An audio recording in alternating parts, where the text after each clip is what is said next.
There's no beauty in her agony either. Majestic sufferers belong in books. In art you will find beautiful young people who cry from poetic tragedy, delicate muses who rest their heads on their arms and act out depression with grace, objects to be gazed upon. Alex's decay is deeply unaesthetic, boring, passionless. It would make for an excruciating narrative. The most intense pleasures occur in despair. There is a profound, perverted satisfaction to be gained from being aware of your own hopelessness.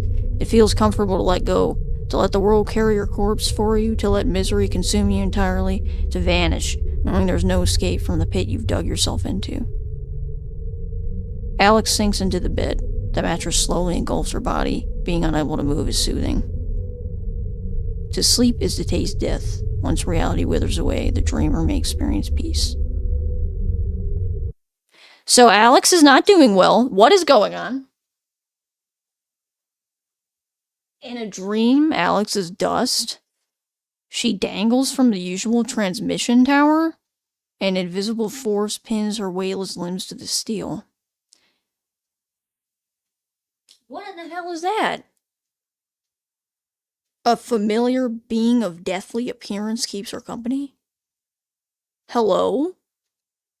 How have you been? I don't know. Tired? Something's off. I have nothing left to say. Why are you here then? I don't know.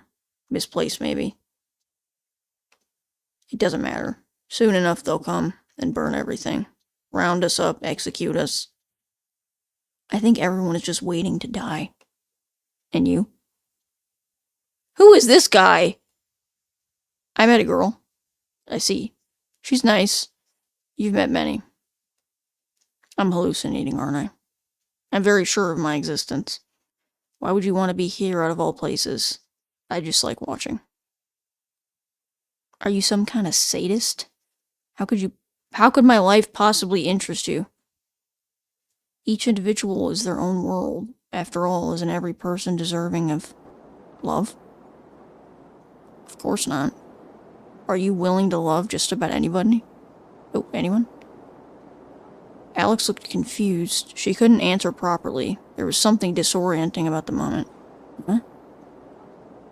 You have to expect the least from people. Be too kind and they'll step on you. Suddenly she remembered what they were talking about. I try to be open. It's wrong. It feels wrong that hostility is the default. I like to believe everyone has something to offer. You're naive.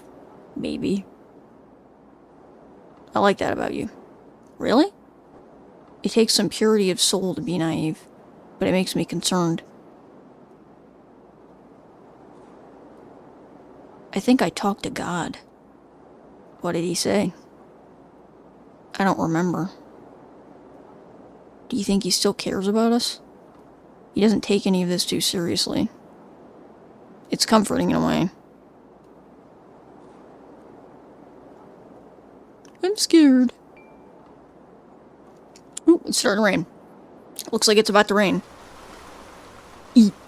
Stop moving. Rainy days really bring me down sometimes. It's the opposite for me. I love it when it rains.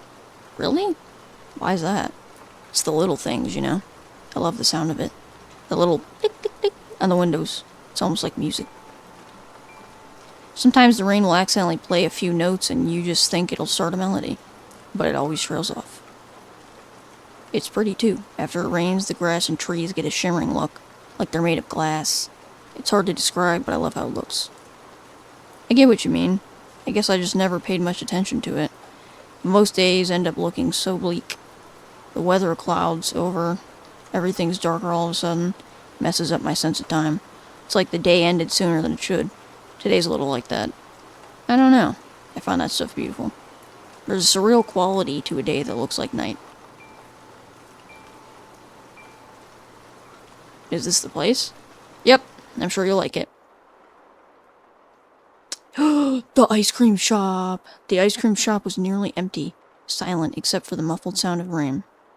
A young woman who had bags instead of eyes, wow, that's a way to describe somebody, was slouched over the counter. She seemed to be blissfully absent, detached, permanently gazing into a parallel reality. Junkie, probably. What? Upon seeing... Look at that! Look at the ice cream. I'm melting. Upon seeing Alex, she rose from her seat, picked up a medium paper bowl, and served 2 scoops of the chocolate variety. It was an automatic, unconscious set of actions. Thanks, I'll pay for hers, said Alex. She took her ice cream and sat by the window. It's a big thing of ice cream. Mmm. She cast a secret glance at Michelle. Michelle, her entirety as a person, was displayed plainly.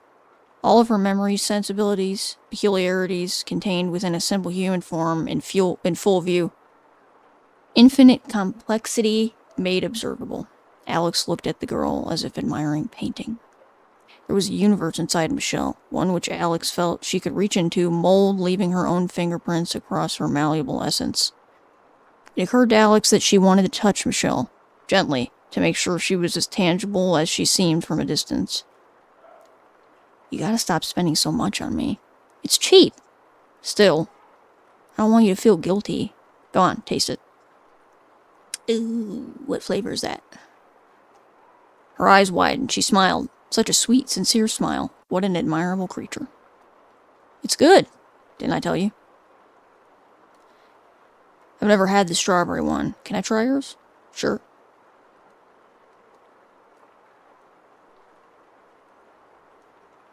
Alex wished the moment had lasted a little longer.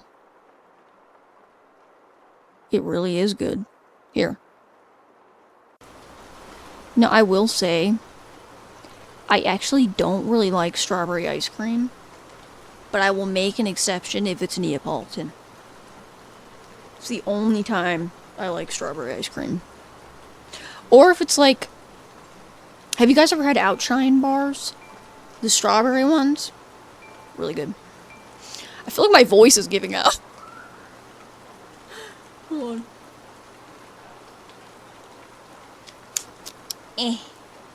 This is a cool game. I'm scared though.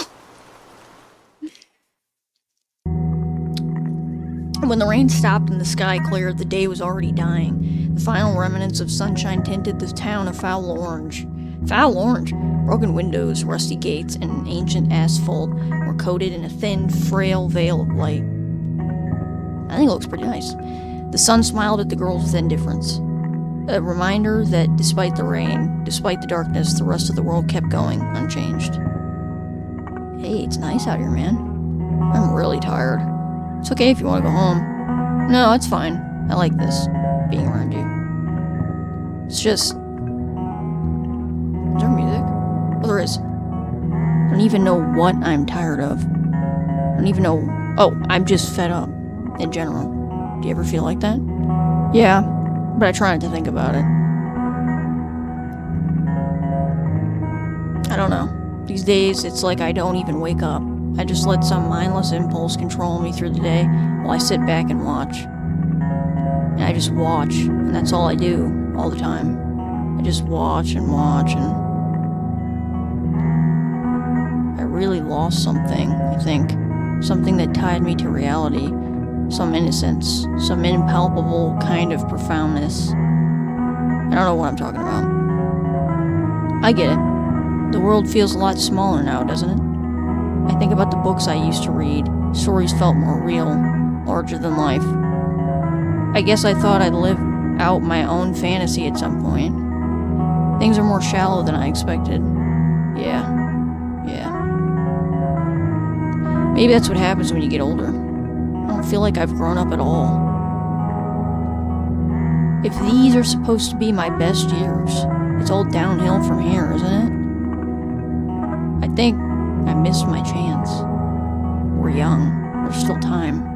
What I lost is something beyond the physical, beyond age. I lost my soul. Can't we get it back? No. Have you seen a person with no soul? Whatever they lost is completely gone, unsalvageable. I'll give you a piece of my soul then. Is that even possible? I'd like to try. Nothing bad better fucking happen. We all know something bad's gonna happen. Alex couldn't just sleep. She lay in a catatonic state, utterly silent. eyes wide open. An uninformed observer would have mistaken her for a dead body. But of course, no one was there to witness her. From her bed, she looked through the window.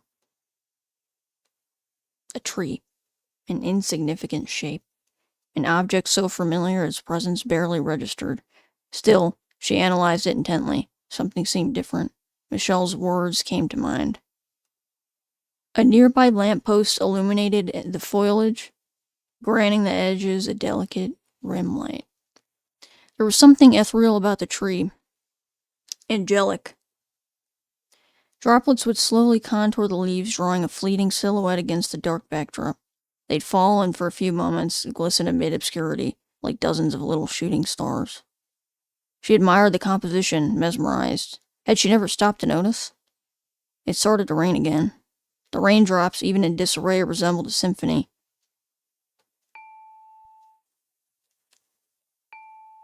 Ooh. Whoa.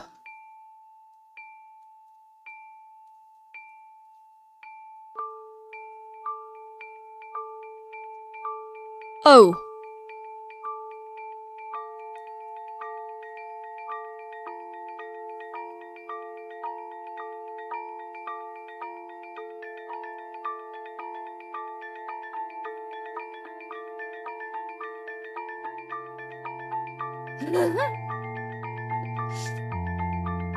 Man.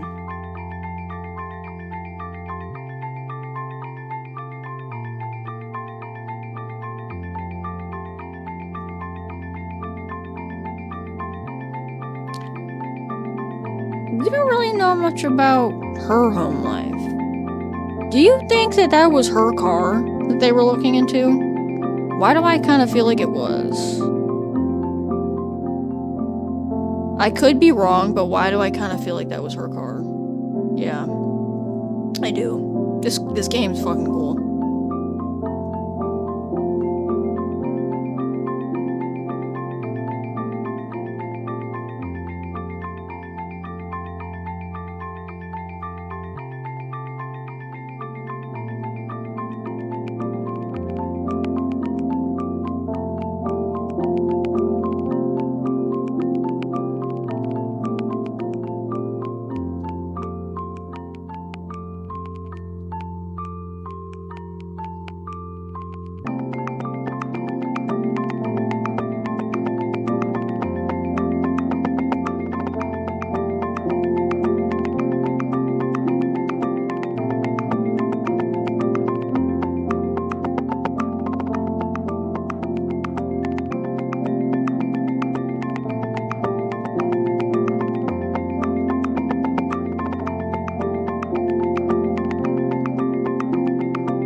Oh my god, where are we going? Hello?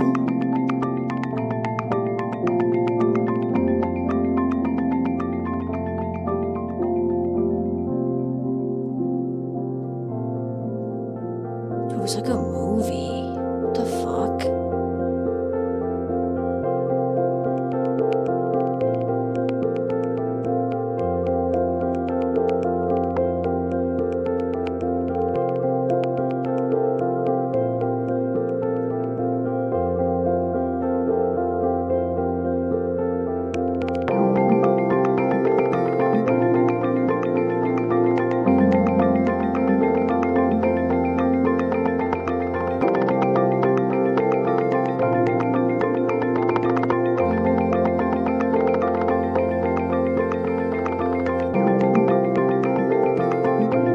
If this ends badly,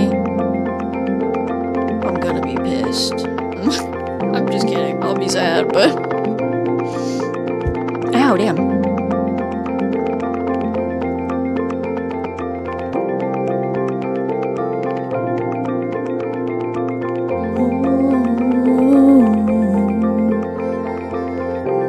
Hey, yeah.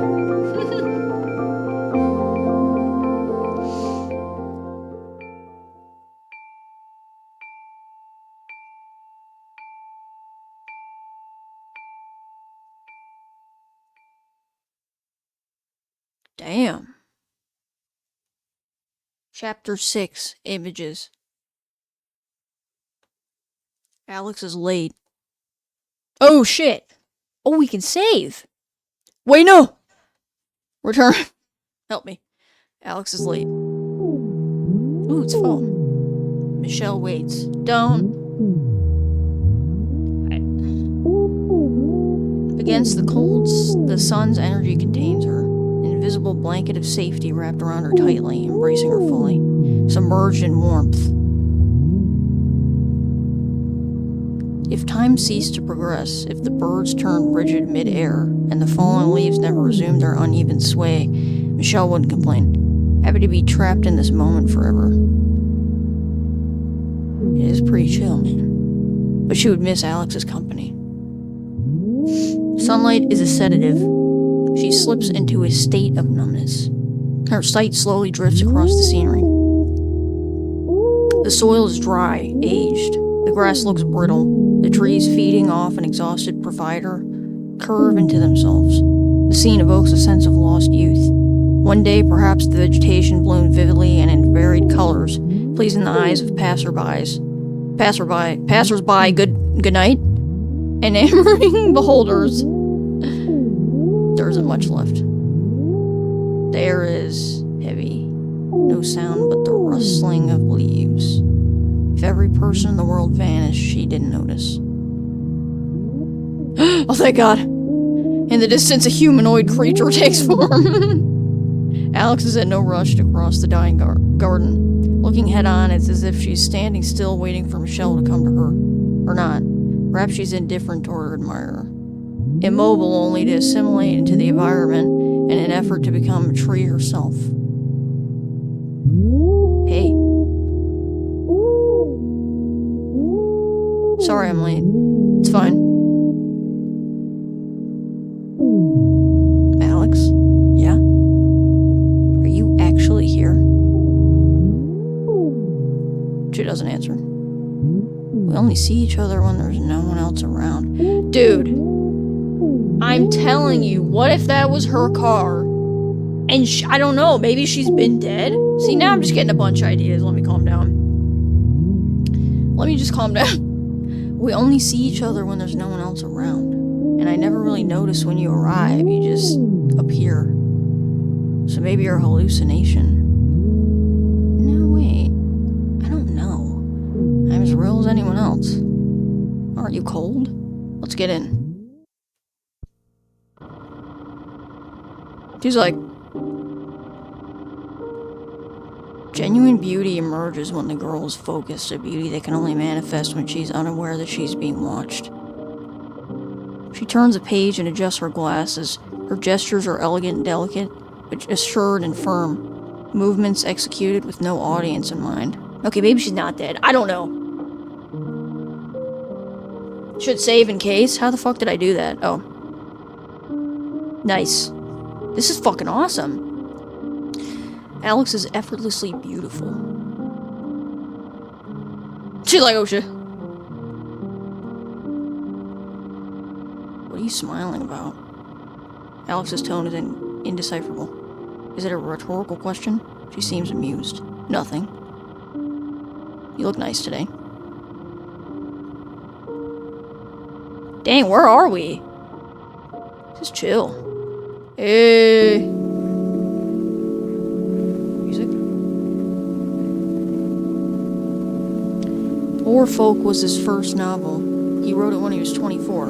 Young. Mary Shelley was 17. What are you getting at?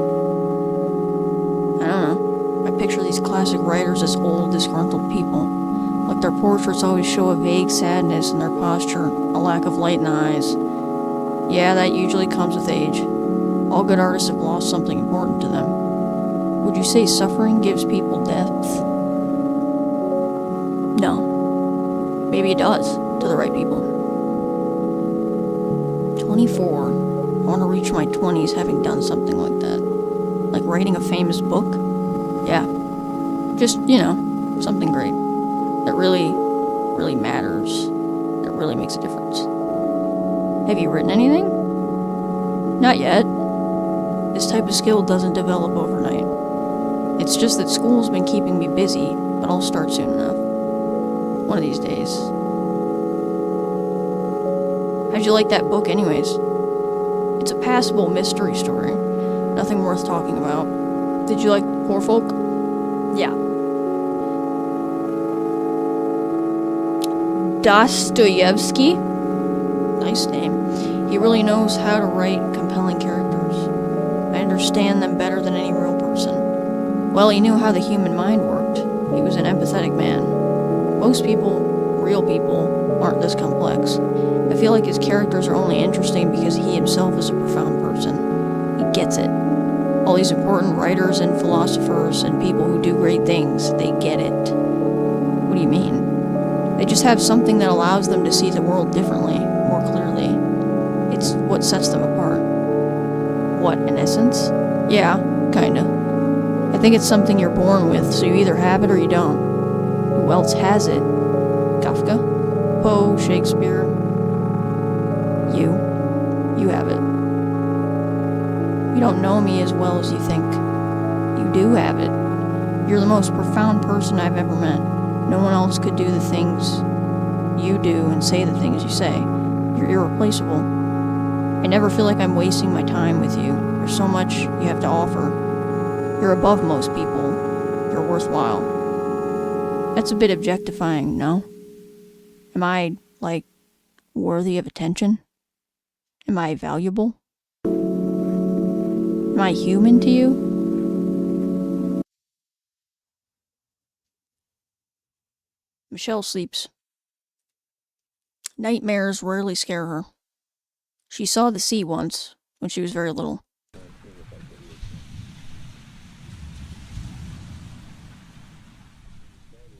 Oh, Lord.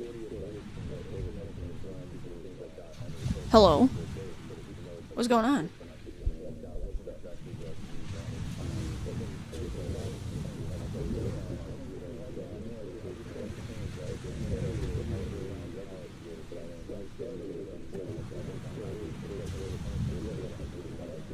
Oh my god.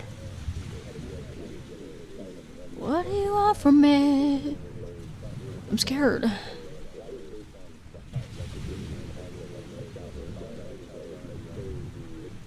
Oh!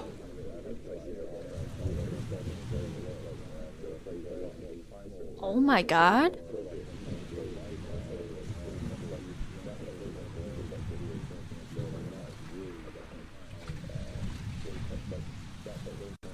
Oh. Oh, oh, oh, oh. Oh. Oh, maybe. Oh. Oh. Oh, I don't know about that, man. Oh, look away. Oh, just keeps. Oh. Oh my god. The fuck? Fragments of bone embedded in red pulp? The girl's body twitched, nervous impulses searching for a brain that wouldn't answer. She'd become nothing. Alex.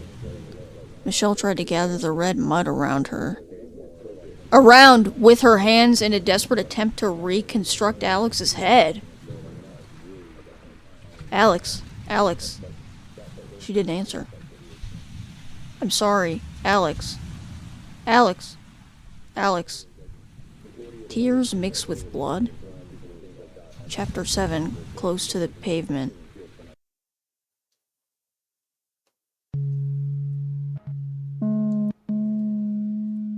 This time, Michelle perceives Alex first.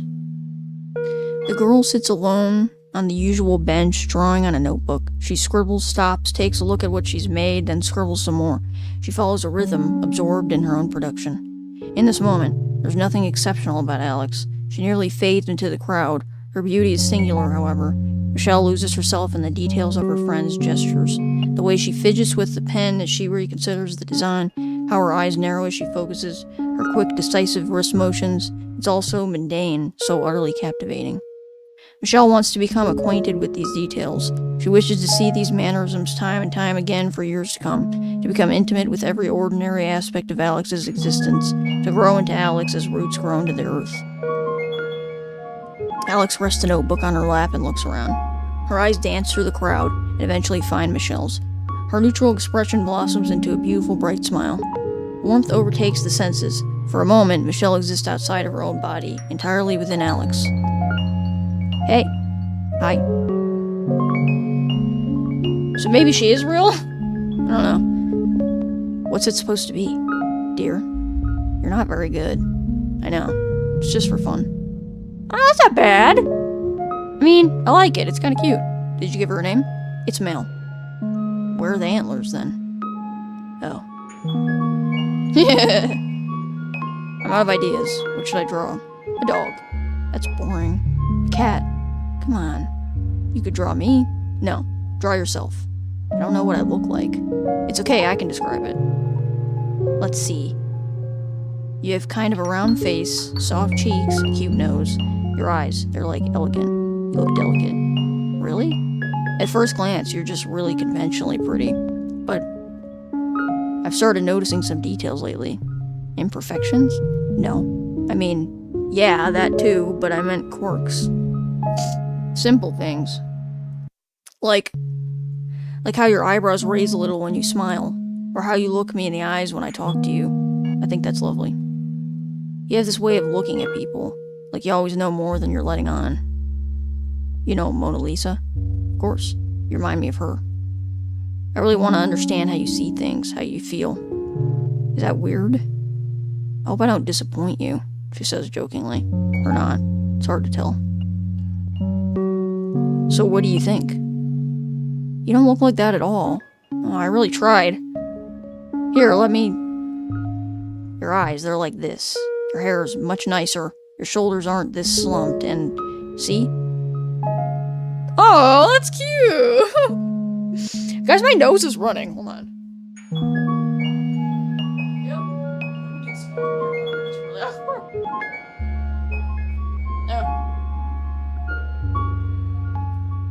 Alright, back in action. Gow. Okay, let's see. Thanks. For what?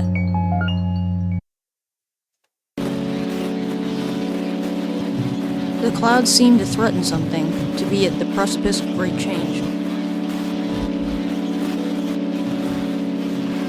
Some think the rain will come as salvation, washing the sin off the streets, renewing the world so that life can be rebuilt.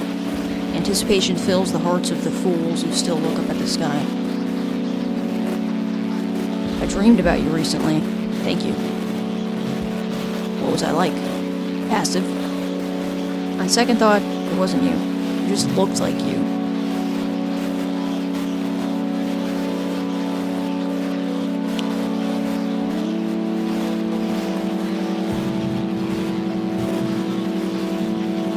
I'm gonna have to go a bit sooner today.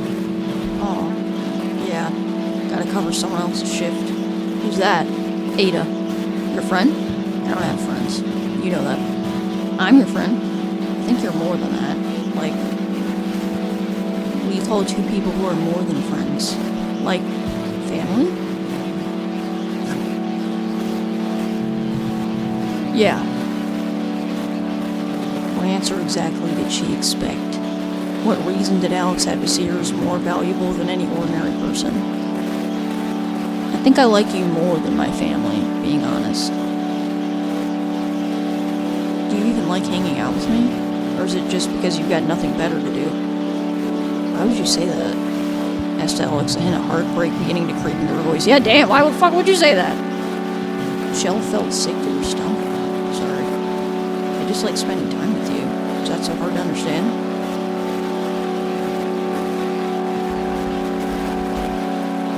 Sometimes when we meet, you smile. It's this beautiful, bright smile as soon as you see me.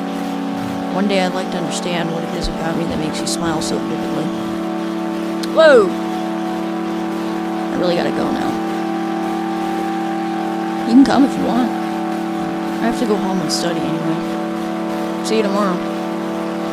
Damn, she disappeared! dude. I'm scared. 'Cause I didn't read anything about this, so like... The gray uniformity of concrete is an antithesis of life, the desecration of the divinity of nature. Humanity's wicked creation exists beyond time, beyond life, and beyond death. Invariable, utterly static, a complete denial of the flow of change inherent to all things sacred. Lifeless slabs of stone and sink into the landscape, the metal wires curved into the ground, taking the place of roots. And these meaningless structures point fiercely toward the sky as if to mock God. She breathes cement. What the fuck are you talking about? Her bones are glued together with mortar. Grout fills her blood vessels, flesh diluted in asphalt.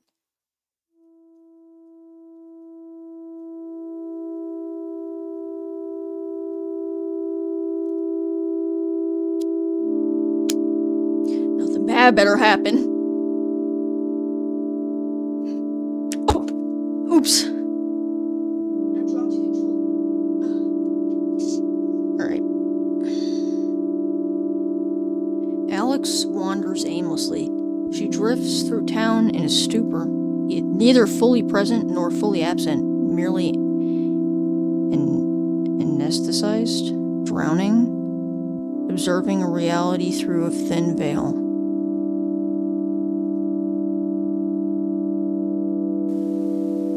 Dare. And the world is an unfamiliar blur that she's grown used to. And her flesh is the only real part of herself. And she feels nothing. Nothing but warmth.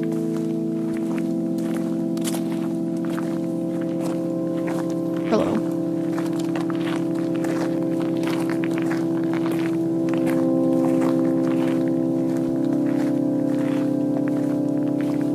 I'm watching her. I'm watching you. 4 girls are gathered under a bridge, all at least a little older than Alex.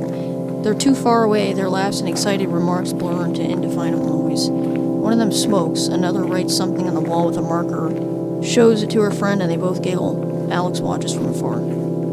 They remind her of an uncomfortable recent past. Desperate attempts at establishing human connections occupied most of her childhood. Years had been spent hopping from friend group to friend group, internalizing different patterns of behaviors and manners of speech in order to mold herself into an acceptable person. By nature, however, all of her relationships crumbled, for facades can only be maintained for so long, and empty people cannot be loved. They all end up leaving soon after.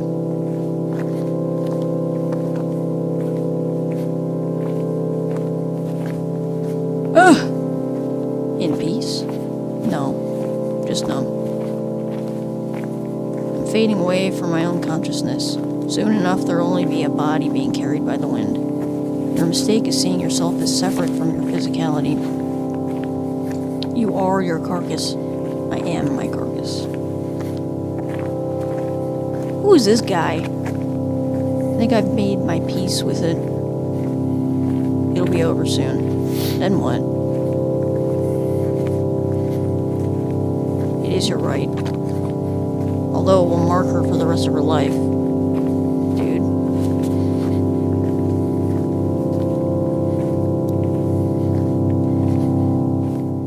I'm about to beat my own ass. It's gonna happen. Oh. Oh. I'm scared. Marty, I'm scared. No. Gal, can you stay with me for a while? Please.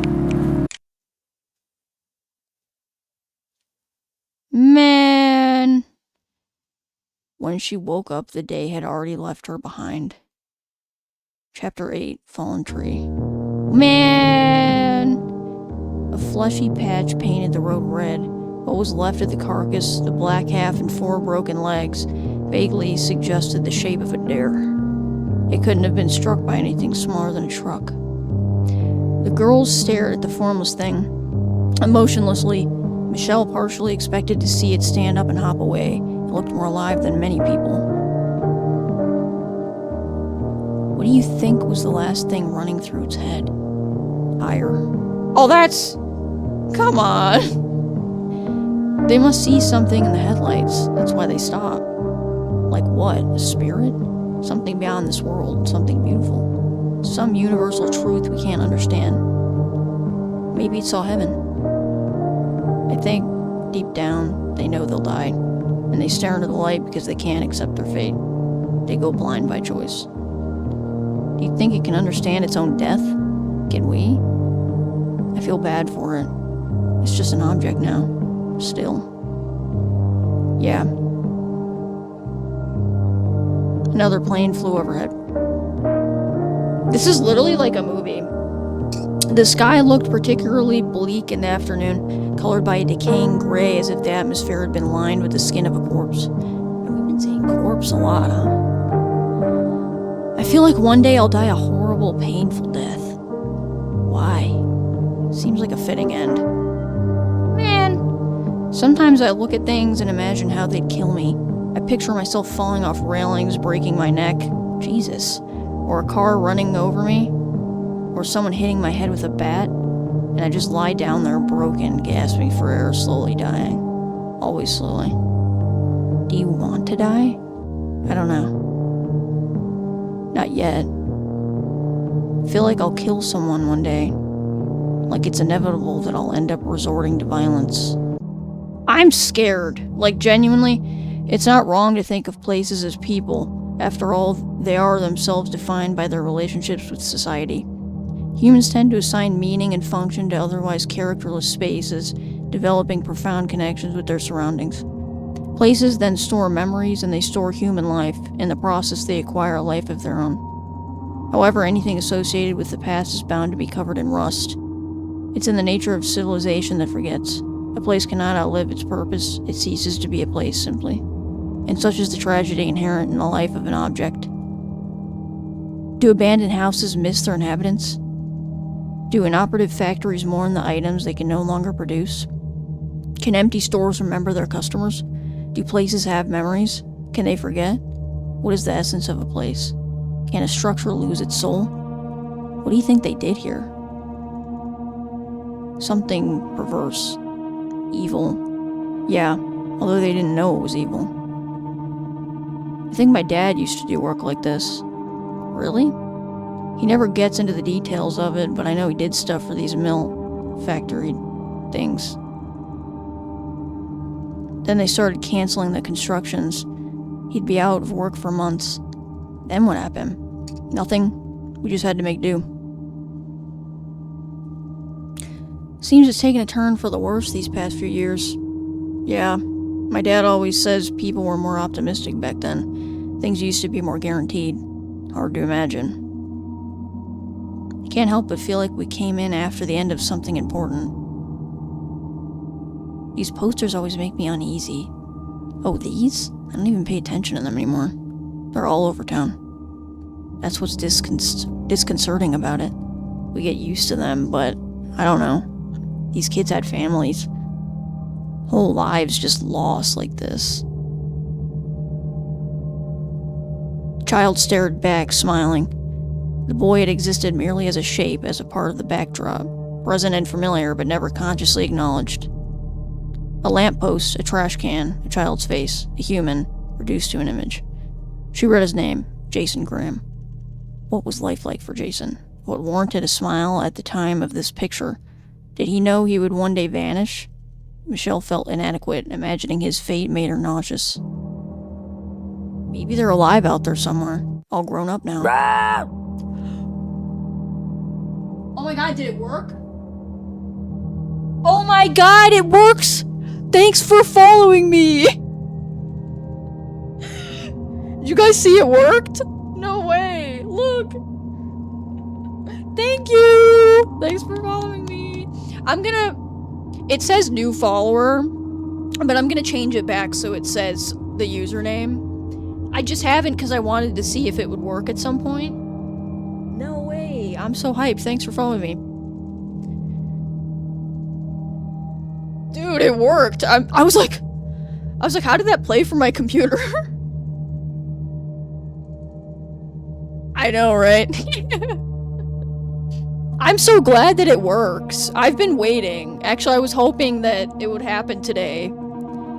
Because I really wanted to see if it worked, so thank you again. Sure. That was so funny. That's awesome. You know, I could have been on one of those posters too. There was this time I went missing for 2 days. You're serious? Dead serious. What do you mean? What happened? I'll show you. I still love hanging out in the woods. I know them like the back of my hand nowadays, but back then, I was like 8 or 9 at the time. Really wanted to explore this place, so one day I came here alone, like an idiot. I didn't really know where to go, I just kind of wandered in. It was when I started feeling thirsty that I realized I'd screwed up. Most of it's a blur. I remember walking and desperately trying to figure out where I'd come from. But it was like I was going in circles. I was lost, alone, so completely alone. Tired, dehydrated, hungry. I remember realizing that was it. No one would come to save me. No one would pull me back from that hell. That was it. It was kind of peaceful, actually. I accepted it. I was going to die.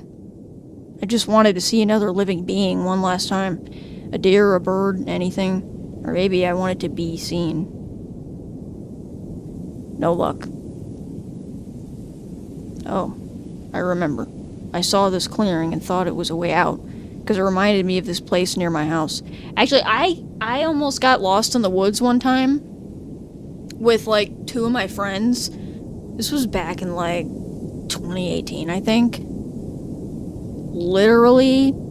And then my friend lost their keys in the woods somewhere, so we had to wait for someone to come pick us up, and it was like a whole fucking thing. It was really scary. It wasn't my idea.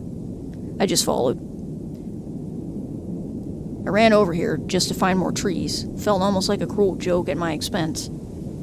I think I'd have liked that better. At least it'd mean someone was paying attention. I wanted to cry, but couldn't anymore. The trees started to blur together. Felt like I was going blind. It didn't really matter where I went. I was just wandering, waiting to die. And anyway, at some point, I just got out. I wasn't even trying to. I just found an exit by accident. Fell onto some random street. Here. It was right here where I managed to get out. I remember it vividly. I looked around and there were 2 girls talking, a guy walking his dog. They were completely oblivious to me. It felt surreal. I don't know. I guess I thought the world would have changed in some major way. Like the pain I went through had to have been reflected somehow. Everyone just went about their day. No one cared. Were you alright? No. But I managed to get home on my own.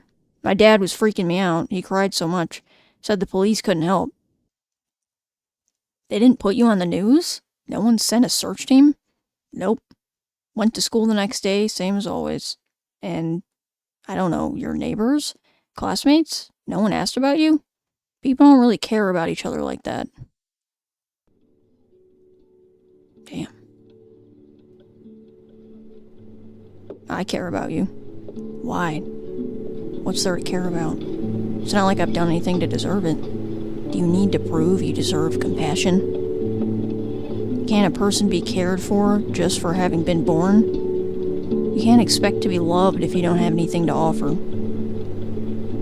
What a tragically loveless way of seeing things. What do I offer then? Why do you care about me? It's a lot of things. Tell me one. I just feel like there's an intensely profound universe inside of you. Depth. Meatman might have been in the trees. It's admirable, even if a bit intimidating. And you're genuine, honest. Everything you do carries this sincere kind of beauty. You're just a lovely person. So it's not what I provide, but who I am. I guess, yeah. It's your essence that captivates me. I'm just waiting. I'm waiting. I want to see the ocean one of these days. Look, ice cream! Want to go somewhere else, you know? See different places, different people. I'm getting tired of this town, too. Actually, let me go ahead and save it. Where would you go? Somewhere with a nice coastline? Maybe out of the country? How about France? They have some beautiful beaches. Yeah, that sounds nice. Hey, maybe you could go with me. I love that. We could bring some books. I've always wanted to read by the ocean. Sounds lovely. Just the two of us, reading, listening to the waves. We should visit their museums. Like the Louvre? I picture something more modest, like a quiet little gallery, showing off local artists. Yeah! I vibe with that. What? There's something romantic about that. Well, I get a croissant. A chocolate one, with a lot of sugar sprinkled on top. I really want to try the big breads they have over there. Baguettes? Yeah, that. Alex chuckles. We can share a baguette and a bottle of wine and a cigarette. Yeah. What do you think? Oh, but the table has to be next to the sea, so we can watch the waves together. And we should totally go swimming. Oh, I don't know. I've never tried. What, are you afraid? Maybe a little bit. I'll be there if anything happens. Do you even know how to swim? I'll figure it out. Time passed quickly as the girls excitedly discussed their plans. Dude, I'm just waiting. Nice scene. Do you think we'll always be around each other? I hope so. It's weird. What? This. Just how the wind feels, how the sky looks. Being next to you. It's like I'm living through a memory. Is your future self observing us? I think both of us are. They're laughing about it. What's so funny? We look really small from their point of view. Maybe it's the wine.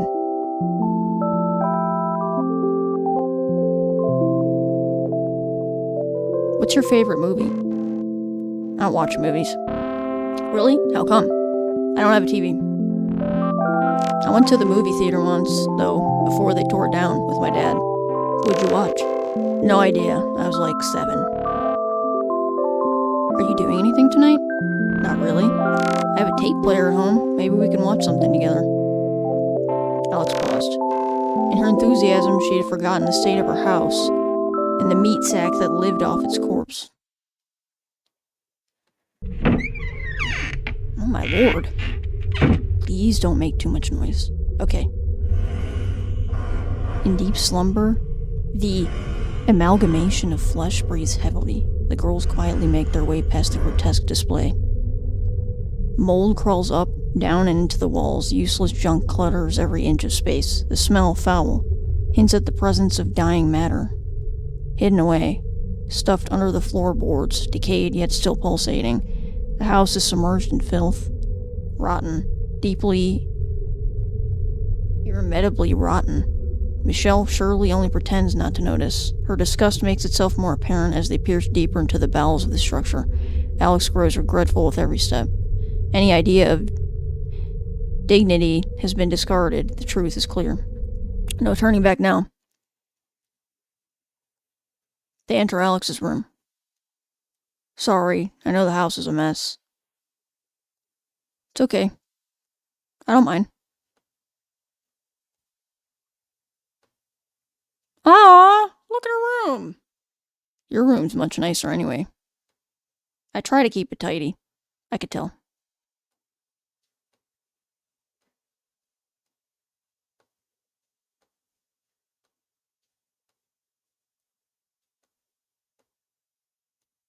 Man.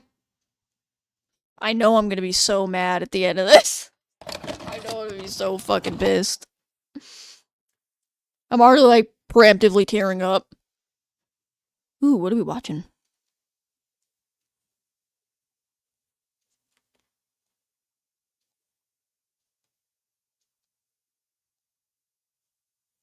Oh, they fell asleep.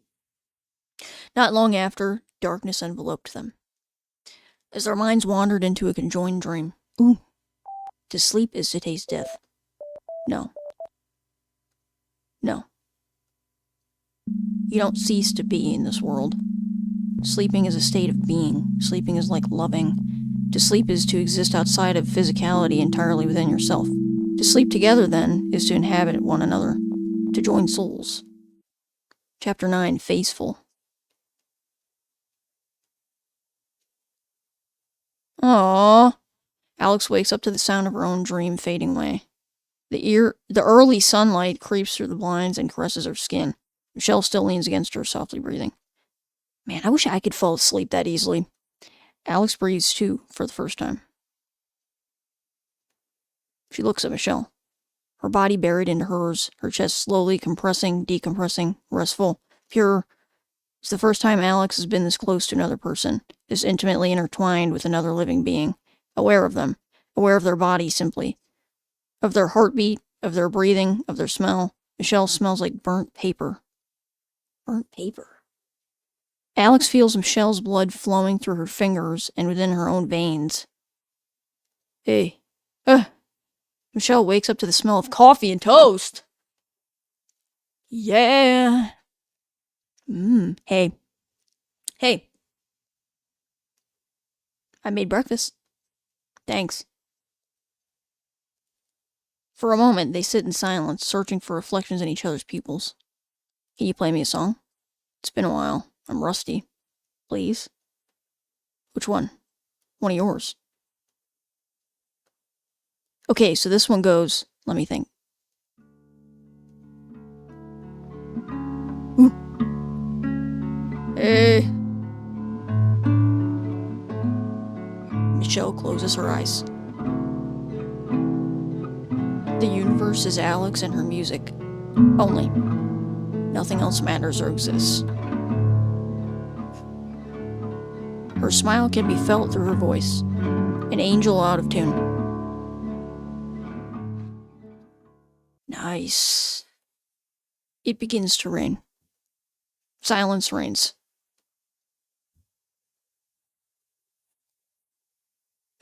Basketball.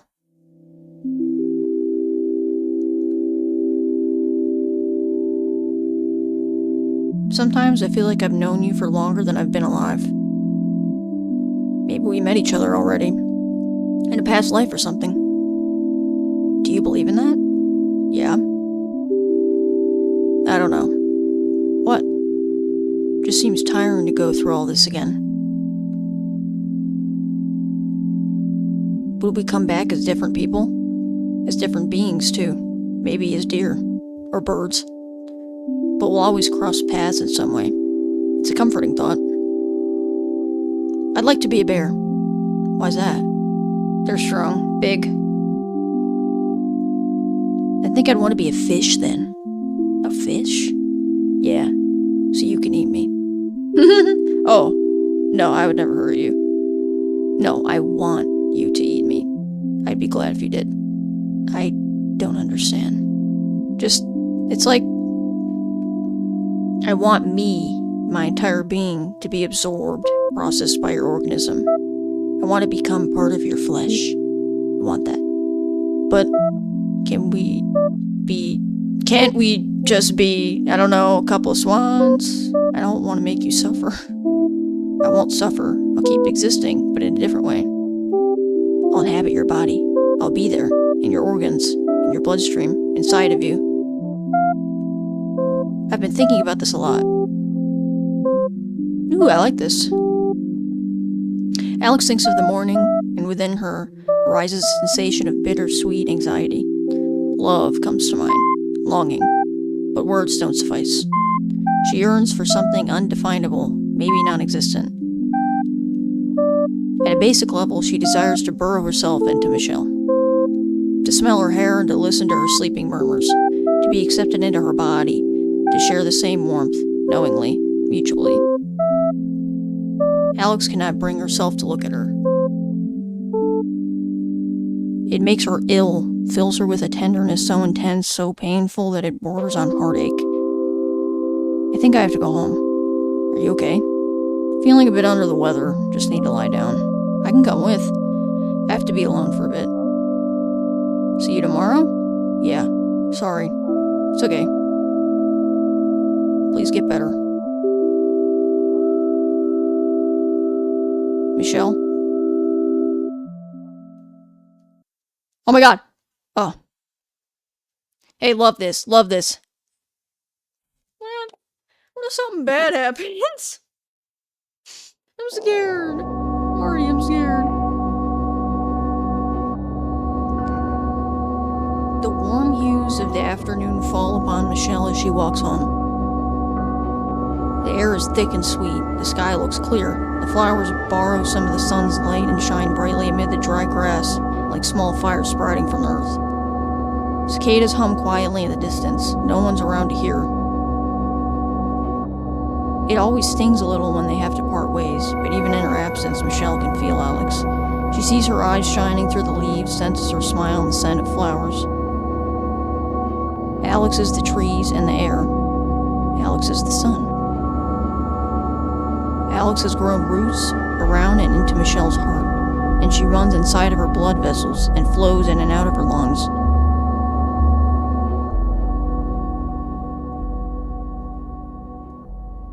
Alex embraces her once again. She caresses Michelle with blades of grass and holds her hand with petals, breathes gently in her ear through the wind, and through the sun she shares her warmth. She's one with the earth.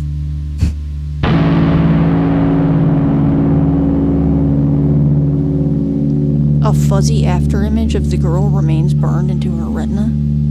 She feels Michelle's body still, her smell, her heartbeat, the texture of her skin, excruciatingly vivid in their absence.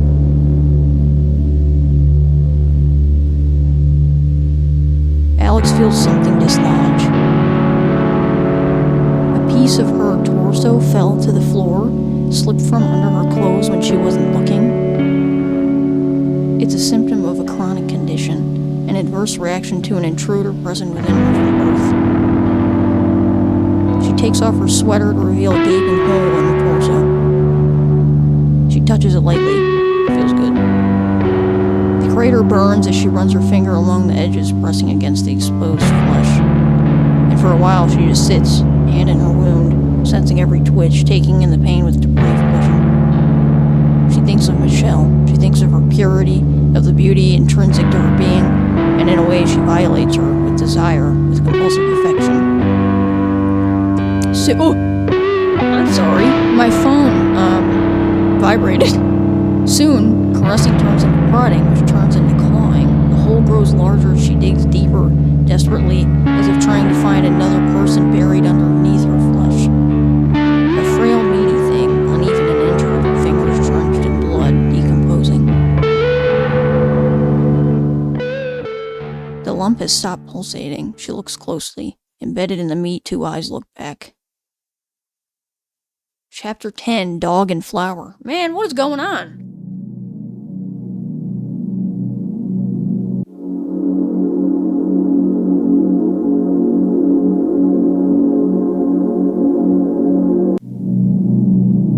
Do you think people can understand each other? I don't know. I'd like to understand you. When you look at me, what do you see when you look at me? Alex.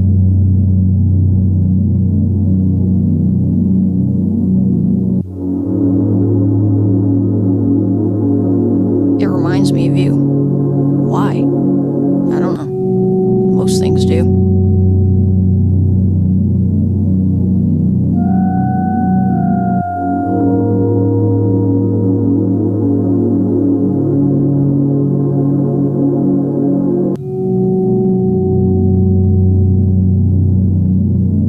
Have you ever been in love? I'm not sure. Have you?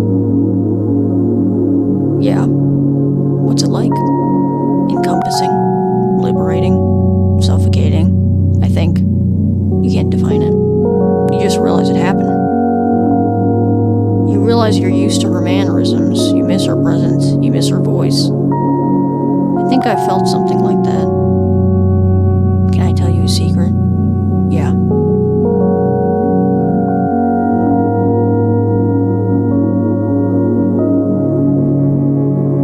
Can't fucking read that. Wait. What? Man, I want to know the secret.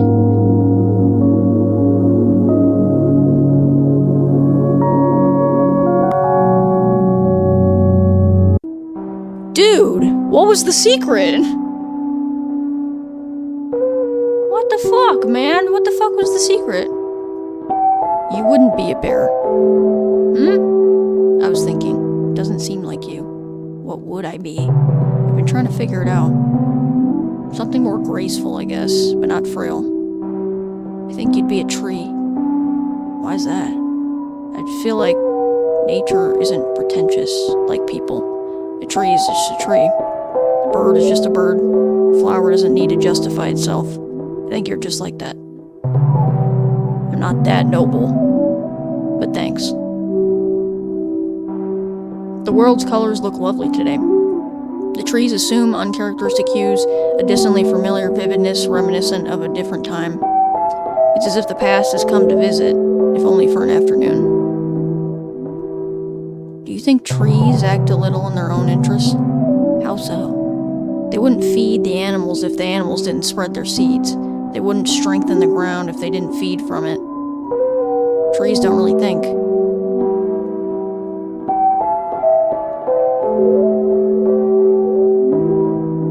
Doesn't stuff like this fascinate you? I'm not big on vandalism. It's more than that.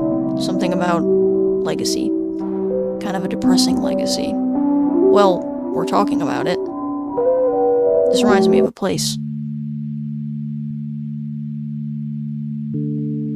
I really don't get some of these. I don't think you're supposed to understand them, but I wanna. Sometimes it's nice when things don't make sense. You know, I don't know. I get the feeling you'll end up doing some great things. It's not something I'm concerned about. Yeah, but I feel a bit like maybe you'll get out there and really become someone, you know? And I'll just kind of stay around, doing nothing. I could do nothing if it makes you feel better. I don't want that.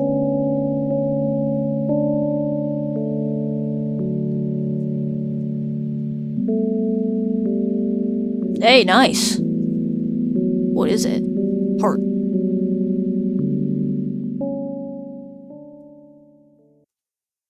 I wonder what your heart looks like.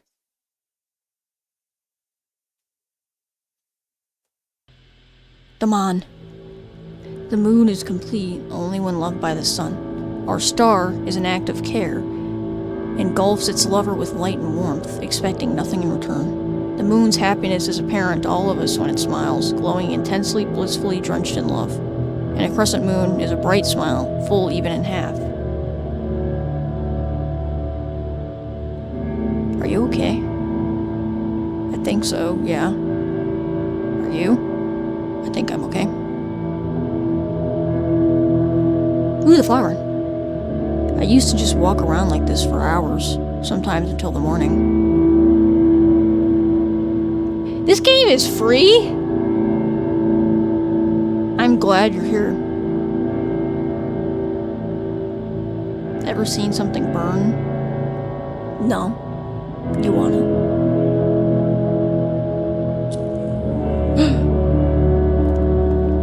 Fire. What now? Watch.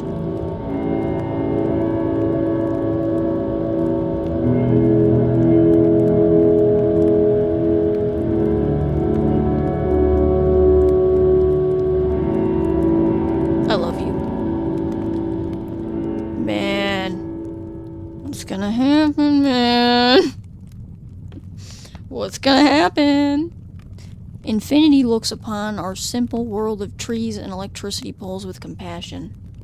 Our fragility taken with tenderness. A gentle darkness cradles us across the universe, and to us it sings a silent lullaby. Chapter 11. We held hands. Maybe it'll end good, though. The dad will come back. They'll be together. You know, good things.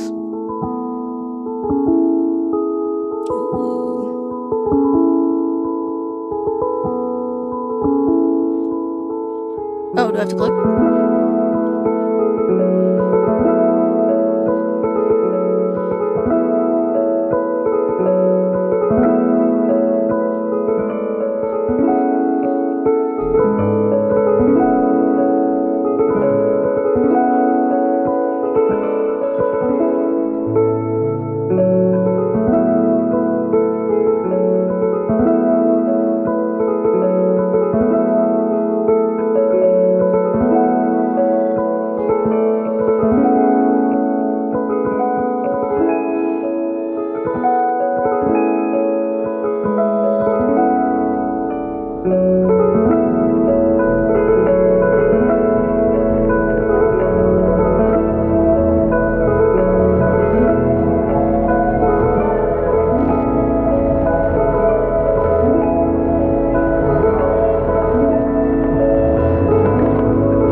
this is how the game should end.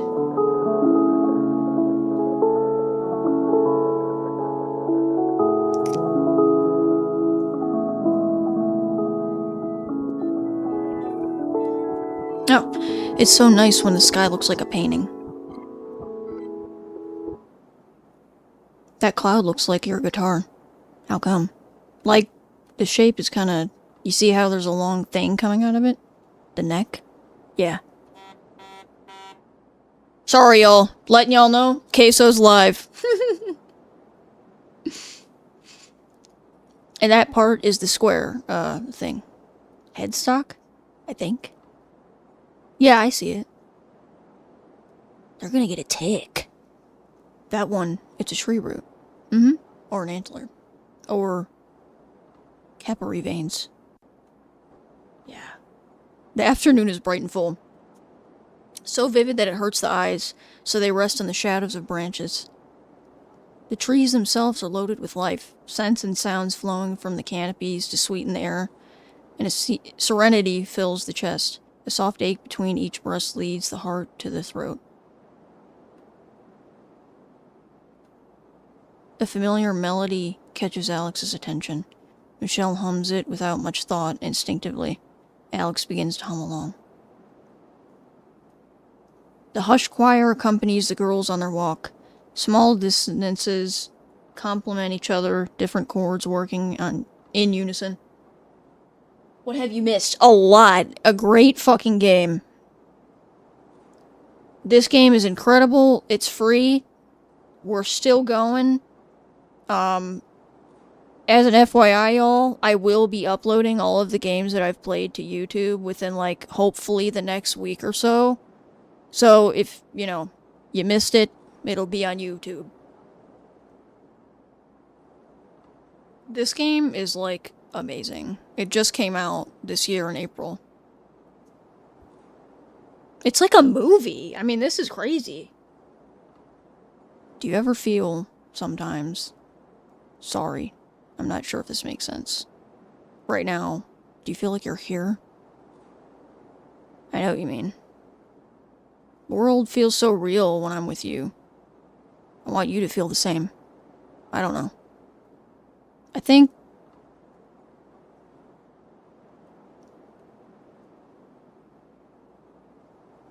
There's that chair and that bottle again. I think... When I was a kid... My mom would drink a lot. And she would get angry. It would happen so much that I started sensing when things would get bad. So I'd stay out of the house until she calmed down. I'd just walk around town. Often I'd go to the library. It was nice. A book would be something I could just immerse myself into. I could forget about everything else. But this one day, I was 10 or maybe 12. I was reading some fantasy thing. I don't know. It was like something vanished. I realized that those characters, those events, none of them were real. They weren't real people. They were just words, symbols on paper, concepts, ideas, but nothing tangible. Just something someone made up decades ago. My heart started beating so fast, it's like I had found out some terrible secret. Something that had been obvious from the start, but that someone, maybe God, I don't know, had been keeping from me. And I remember I went outside and I started feeling like everything around me, the trees, the grass, roads, birds, people, they felt real. But I looked inside of myself and found nothing. Like I had the appearance of a person, but I didn't feel anything.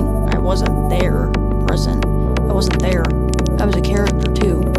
Something that wasn't human, but a written concept. An idea dreamed up by a sick mind. It never really died down. I think I just got used to it. But, in some way, you're my reality. When I question whether or not I'm here, I remember something about you. I'm sorry, y'all. Hold on. Focus. Lock in.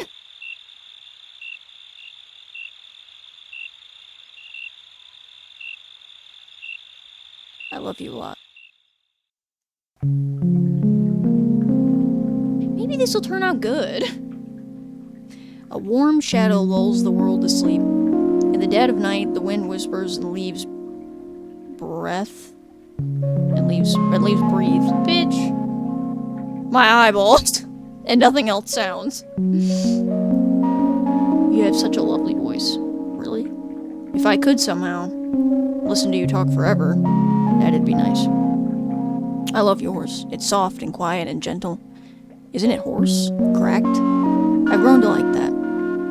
Your eyes, something about them. There's an honesty to the way you look at things that reflect that. Yours conceal something. What am I hiding? Nothing. For me, nothing. It's a starless sky, the void is all-encompassing. Drowsiness holds the girls in a loving embrace. The night is infinite. Look, a vending machine. Strawberry?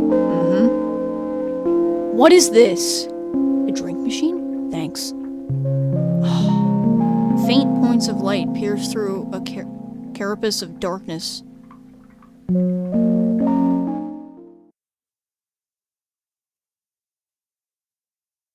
Oh, speaking of Disco Elysium, Ark loves Disco Elysium, and I have played a little bit of it, but barely anything. So it would be cool to stream because, like, obviously I don't know what happens for the whole story because I haven't played the whole thing. But yeah, great music, really pretty art. Yeah, I should stream it. Once I get a PC! Coming soon! Ark knows I fuck with it. Man, I need to fucking finish it. I'm surprised I haven't spoiled it for myself yet. I've just been waiting because, like, I know that I want to actually play it all the way through. Are you asleep? Not really. I can't sleep. Can I ask you something? Yeah? Can you read to me? Is it on Mac? No shit.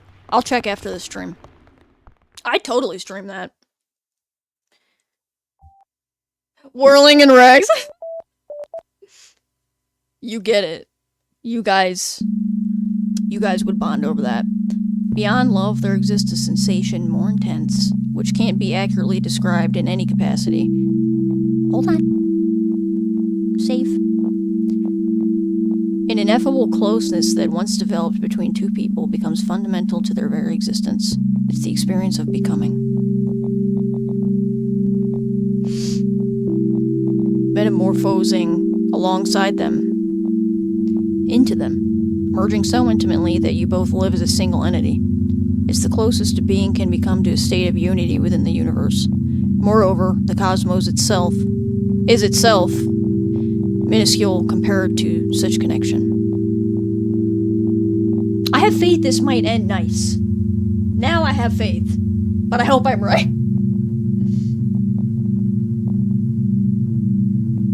It goes beyond warmth, contact, dedication, codependence. It's existing anew. You experience life alike and you feel the same sensations. One heart fills both bodies with the same blood. One nerve ending sends impulses to both brains in such a way that when one caresses the other, both feel their own touch. The relationship replicates an ecosystem. The sunflower and the bee, for instance, guarantee each other's existence. The relationship replicates an ecosystem. If you want, I don't know if you want to go watch this full thing, like obviously after the stream it'll be on my page, so if you want to kind of get like a peek into what happened earlier on. The relationship replicates an ecosystem. Oh, the sun, okay, we read that. Roots grow into the earth to strengthen it and feed off its essence. I think I already fucking read that too. The relationship, bitch, click, what? The bird eats from the tree and lives within the tree. In turn, once expired, it nourishes the tree with its own body. It gives itself completely. Man, the mutualism characterizes the very nature of the lover's life, but it doesn't rule them. Unlike the bird and the tree, they choose to become, and they choose to coexist until it ceases to be a choice.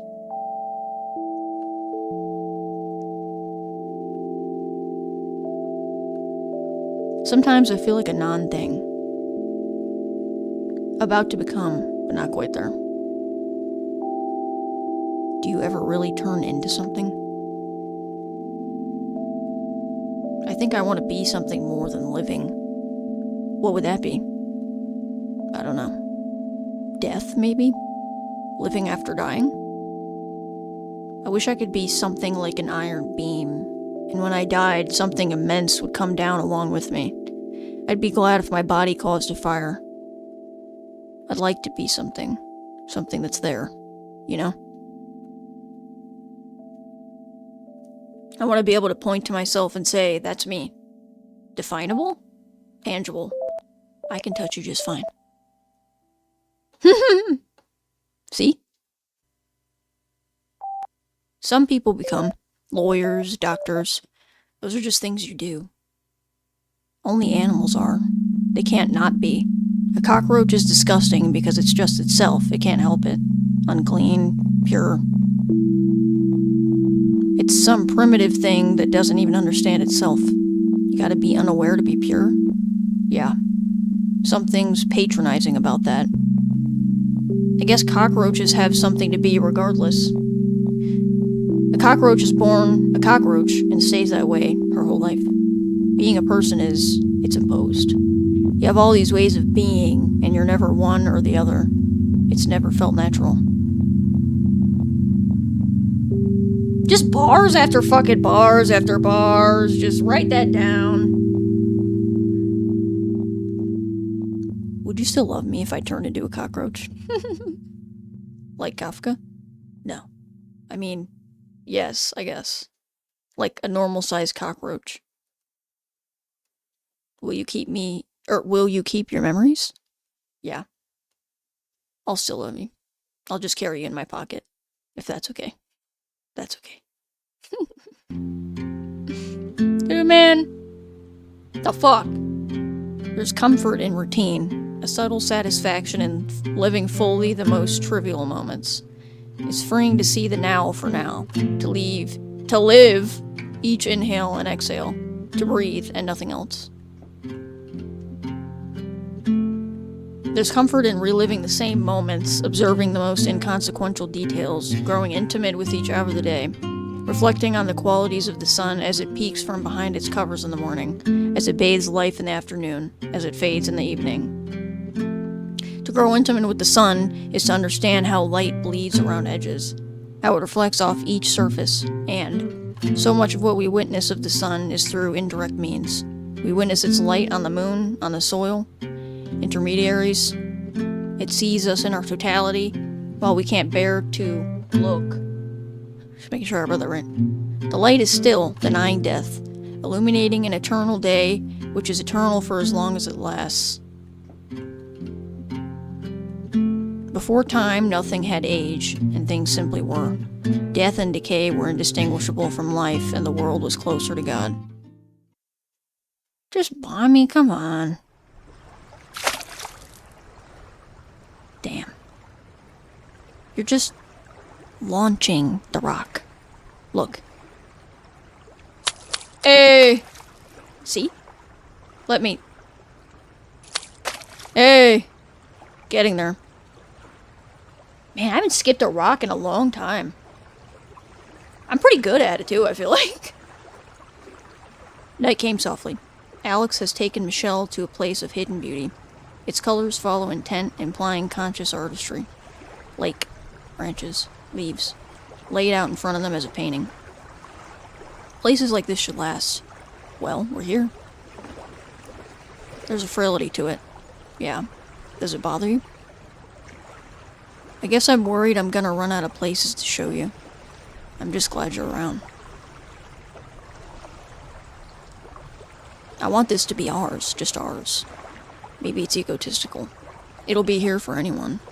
Not like this, I don't think. It'll be something else for them. Hey! Nice. Nice. I'll be seeing a friend in a few days. Who's that? Jamie. We were in a band together. It's been a while. It's been a while.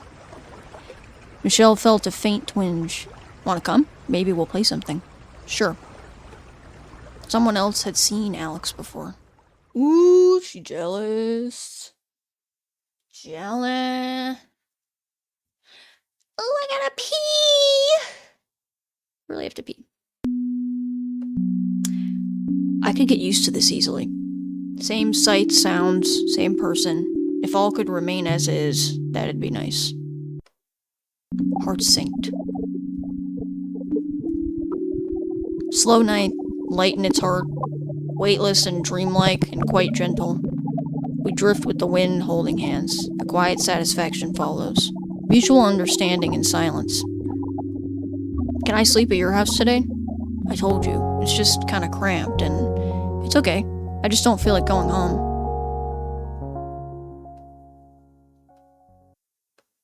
This is literally a fucking movie. I know I keep saying that, but like seriously. Ugh, I gotta pee. Okay, can you guys just like wait here and watch the screen? I'll be right back. I'm so sorry. Watch my computer. Rats. Watch.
Thanks, y'all.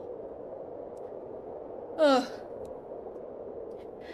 Almost piddled my pants. I'm good though now. Alright. Oh yeah, here. Let me save. This is fucking awesome. Alright. Michelle's home is tight and cold, but welcoming. Tidy and modest. I like that. 2 made beds occupy most of the space. Ooh. A discreet corner houses a small fridge, a microwave, a cupboard, and a sink. Besides that, there's a door leading to the bathroom and nothing else. Moonlight from a single small window partially illuminates the living room. Michelle doesn't turn on the lights.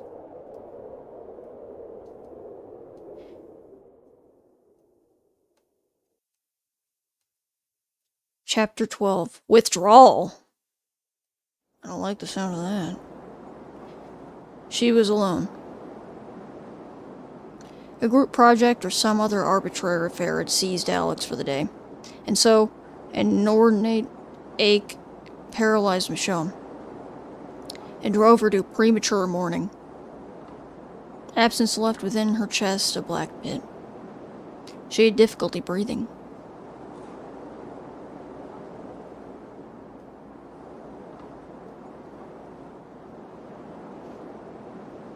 Sunlight caressed her skin, and a sweet breeze insinuated flowers. In expected satisfaction, they appeared along the path, as if welcoming her into their home. That scene would die with her. From a distance, she heard faint music and faded voices. She followed them further into the cemetery. Cemetery? What the hell's going on?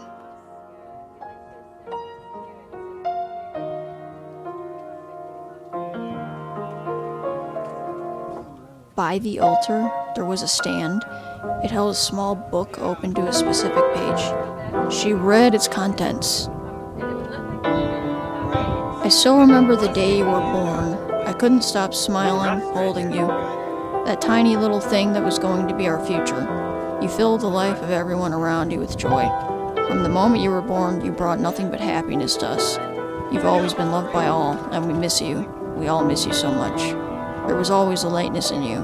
Loving and kind, but just. A boy with a sense of justice and duty you were. I still remember all the times you got in trouble at school.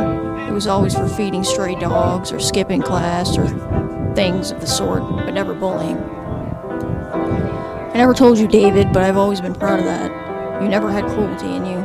You always stood up for the weaker boys, and you cared for everyone around you with a strong drive to protect who you loved. So it was no surprise to us that when you were drafted, you went with no protest. Every time a letter came, it was a little island of relief in the middle of a sea of anxious waiting. It was a relief to know you were alive and well, but what you described brought us so much ache and pain that I understand why you could never bring it up again. When you came back, that was its own challenge. Seeing you quite like that, shut in your own pain, it made me cry for the first time in years. But we had to persevere as a family. Your brothers in arms came to us and described you as a kind and good. And I couldn't help but feel a little pride in that. How you fought with braveness, how you did what you could with what you had, how you put your brothers first and foremost. We always knew you were good like that. You lost the battle against your own demons. The hole you leave behind as you part from this world can't be measured. I cry every day thinking about your beauty that's no longer here with us. The smiles you won't bring to our faces anymore. I still can't believe you're gone. Each of us carry a piece of you deep in our hearts. I don't doubt that on this day of sorrow, we can smile at all the good you brought into our lives, and how much we love you still, even after all this time and after your passing. I'm so glad I got to be the father of such a beautiful soul. We all miss you. There's always a city worth of care in a man. I thank God for having blessed me with a wife that can carry both of our grieving hearts. May you rest in peace, for I know you are with the Lord now. Lord, I thought it was... rip to that guy, Rip David, but I got scared. I thought it was one of them or something. But rip to David, rip to him. Seriously. Another plane flew overhead. A sound she's all too used to. They'd come here every other weekend and teach her how to shoot. Knees bent, feet apart. Lean forward. Sights aligned. Deep breath. Hold it. His voice escapes her. Faint notions come back and dissipate quickly like waves. A shapeless smile. Eyes without a face. Sinking feeling. A quiet desperation settled when it rained, rooted deep into the cracks into the pavement. Same, vaguely familiar faces, unknown and uncaring, just tired. Smoking their lives away on their plastic graves or slogging through unending work. Structures built on structures older than time, insignificant still, just smaller now. Nothing left to say. Home was a silent void. A rusty carcass among 20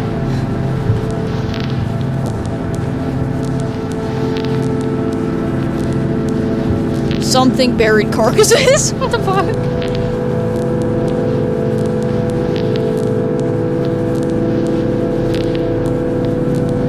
Can we mirror this? I'm having a hard time. People who may be discarded after one too many sick days. Oh yeah, we talked about this in the beginning of the game. People who exist to generate value. I'm so good at this. Today, Michelle generated value. Yeah, this is what we saw at the beginning of the game. She went to school.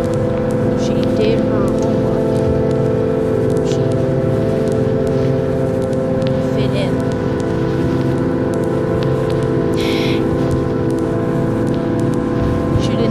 fit in with those around her, existing outside of collective awareness. She balls in my jaw. Yeah, I tried. I'm so sorry. But we did see that at the beginning of the game. No, that fucking dream. What the fuck was that all about? Chapter 13, Cinder.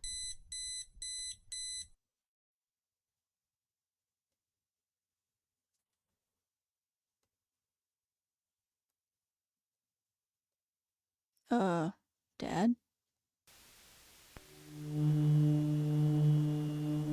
The town remained still and pale. Small ash-like specks dotted the air, flocking from some great dead thing in the sky. Washed-out walls and roads melted into a blurred, shifting image glazed over. Michelle, she held herself to school. Broken structures and empty yards. Faded confessions sprayed onto torn-down walls. Marks of decoloration. A collective memory of a better then. Exhaustingly familiar. Indifference is the natural outlook upon the world. Nothing exists beyond the self. Egotism goes unspoken, but it's there. Even without a self, it's there. Gazes averted to the inside of the skull. Eyes meet in a moment of a transaction. All in my best interest. She felt inadequate. From a distance, she saw a man. Hey, guy. Missy. You're one of them, aren't you? Who? Them. Is that a bad word? I don't know what you're talking about. I'm sorry. For what we did to you. See, we had no choice. Then. I had to be there and protect the country, see? I wish I hadn't. It's okay. I don't take it personal. You're okay. Y'all. Hi. I missed you. I bought these for us. Man, we haven't seen her in a hot second. Strawberry. They sat and ate strawberries in silence. Days have begun to melt into each other. It's a comforting numbness, and inadvertently one fades into the background. You are receding. It's the easiest thing, living vicariously. A sweet sickness leads one through life. That's love. Wakefulness comes in waves, a little fainter each time. A faded idea of a dream, rose and lovely. Muffled words all mean the same at this point. You ever feel like the sun is dying? Or dying faster? You shouldn't worry about that. It'll take millions and millions of years. Maybe I'm missing something, and I just haven't realized yet. Maybe. I'm tired. Are we just wasting time? I don't know. I think I've always felt like that. That's why we love, right? So we can bear through it. What if you stopped loving me? I wouldn't. Well, what if I died? I guess I'd have to go with you. I wouldn't want that. Let's not talk about that. We can meet in heaven. You really think you're going to heaven? That's so mean. Let's not talk about that.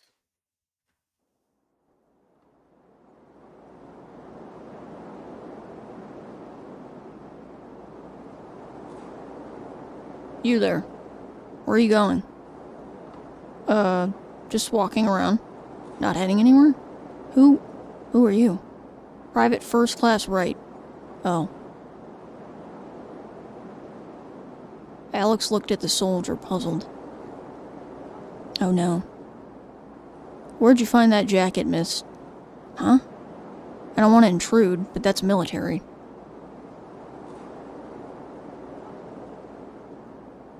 You're quite young, aren't you? Yes. Just a bit sad to me is all. It's my duty, miss. You should be thankful I'm here. Where are you headed? Like she said, we're just walking. Sounds like a waste of time to me. Shouldn't you be at school or something? Shouldn't you? Who is this guy? For your safety, girls, you should stay inside. Carry on. The sun sinks once again into a pit of tar. We may all rest our bodies and put our frustrations to rest once again. And once again, we gather our ambitions like change and prepare ourselves for the restart of a tired cycle. It all repeats, once again, until the sun fades for good and leaves behind nothing but an unearthly darkness. You doing anything tomorrow? No. I'll just hang out with you at work, if that's okay. Of course. When are you visiting him? Day after tomorrow. Do you talk often? Not anymore. After our friend left, it just died out. He's nice. I like to think we were close. I'm tired. It's pretty late. Not sure if sleep's gonna help. Let's go home.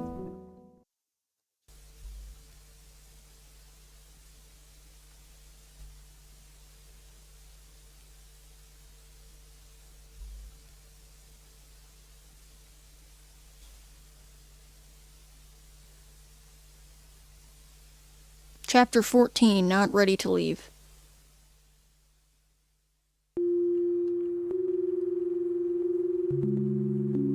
The cold wind and its distant sounds sank Alex into a comforting paralysis. Oh my god, I can't beat my own ass. One step behind reality. Too tired to think, afraid of dismantling a perfect safety net. She sees nothing but Michelle. We should stop skipping. Nah, we'll pass. What if they call your mom or something? Look. Who's that? Oh, you. That's cute. Is it good? It's accurate. I'm not so pretty, though. Disagree greatly. I couldn't sleep.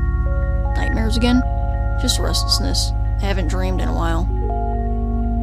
Or maybe you're still dreaming right now. Is that so? And I'm in your imagination. I'm gonna have to pinch you to make sure. Don't you pinch yourself usually? My dreams are different. I have to pinch you. Ow.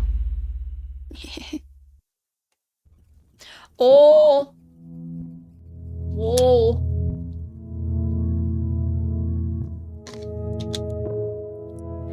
Damn. There's something cozy about this place. Really? Calm.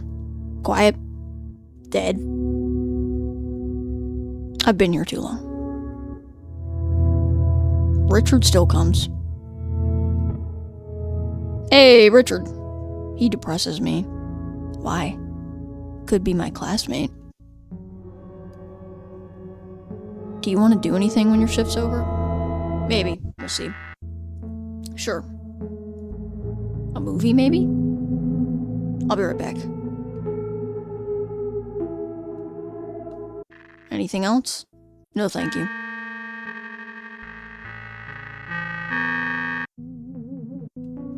Are you afraid ever? Yeah. I'm terrified.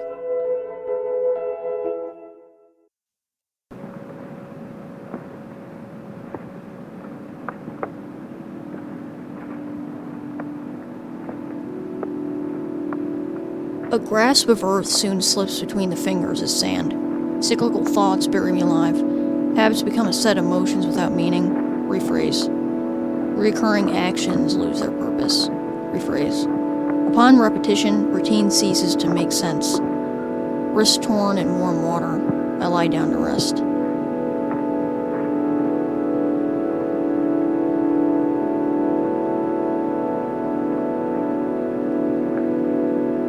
When you're young, it always seems like there's a way out. The world is full of ways out. Morning comes with age. Maybe we came in at the end. The pest is over. Yeah. Now what? What? Did we just lie down and die? That's a vile way to put it. Life still happens. People still work. They buy things, they have kids. That's it? That's it? You're happy like that?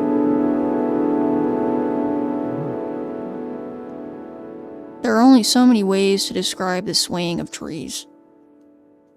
There's a numbness that envelopes you. Another plane flew overhead. Just doesn't feel very real. Do you mind that I know? No.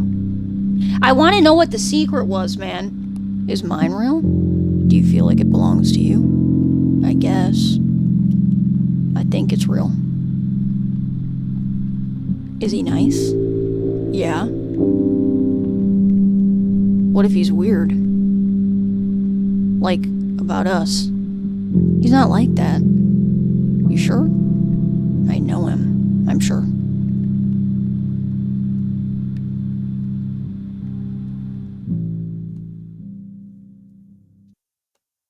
What's up? Is this the friend's house? See what this guy's about. Alex and Jamie tune their guitars. Yeah, I don't know. I don't know if they'll tell the secret. Michelle watched. Hey, tune that thing. Did you ever get around to watching those movies? There was this taxi driver. Right, what did you think? I liked his big jacket. Your insights are remarkable. Give me a break. It was 3 a.m. I was half asleep. Oh, I'm serious. I think it enhanced it. I couldn't really tell if I was dreaming. It's kind of like that with that movie. I watched those silent ones too. With the woman? With the woman. How was it? Weird. I felt like I had known her for years. He chuckles. You're cool. I think that's that. What are we playing? Antlers? I'm not even sure I remember that one. Duet? Yeah, sounds good.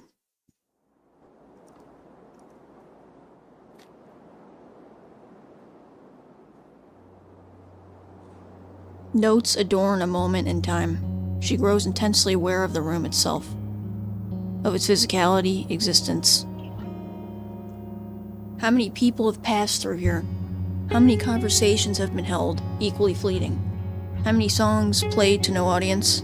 How many hours gone unwitnessed? Permanence is inhuman. It's a thing of the trees and of the soil, of the sun. Oh, I thought we were going to hear him go off, man. Fragile even then. A moment cannot be inhabited infinitely. Bunny showed up in the backyard a month or so ago. Aw. I'd feed her lettuce, celery. And she just kept coming back. I took her like a pet. Wasn't long before Ness showed up with 3 baby bunnies. Can we see them? Oh, whatever happened, one day they were just gone. Lots of foxes around here, you know. What have you been up to anyway? Not much. You guys hang out a lot? Yeah. I'm glad. I worry sometimes. It's nice that you got a friend around. I'm her girlfriend. Cool.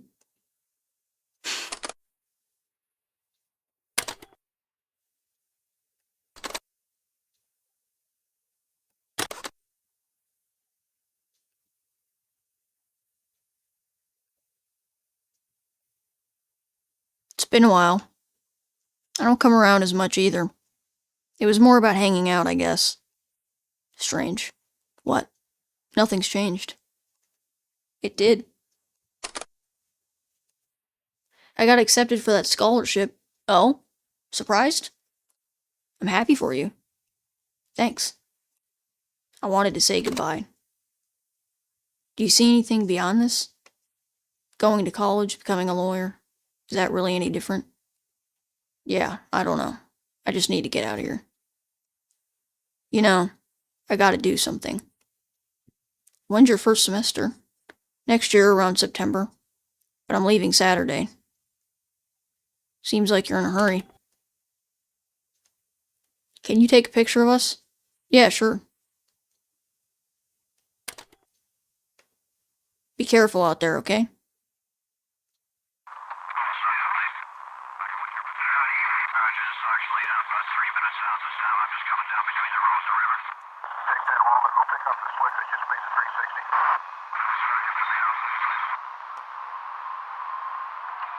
Is that what I look like? Like what? So thin and all bent. You're seeing things.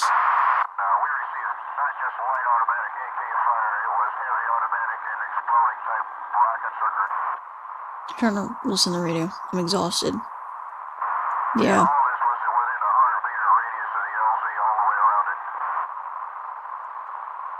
Chapter 15, Untitled.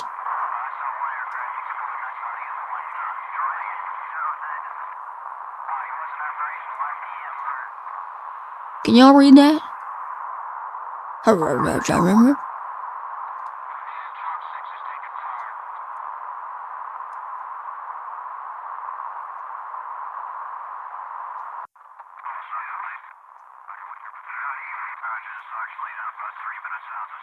I'm trying.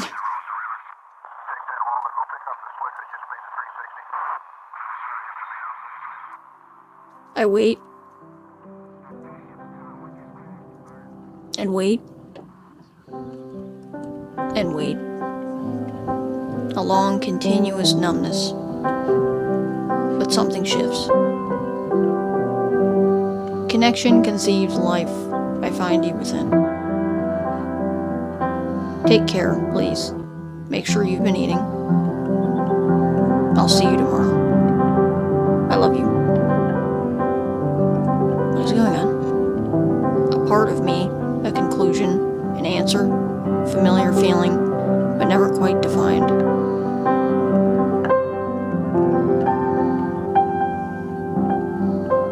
I imagined us as one, fading, but you falter first, and the light leaves your eyes.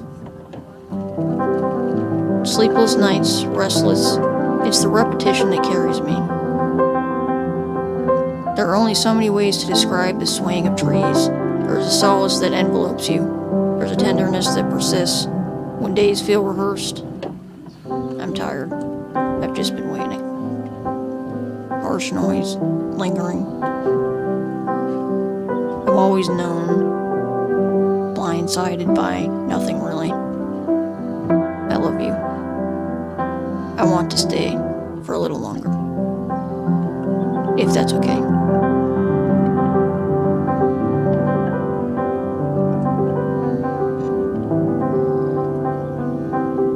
Man! Let me in on this conversation.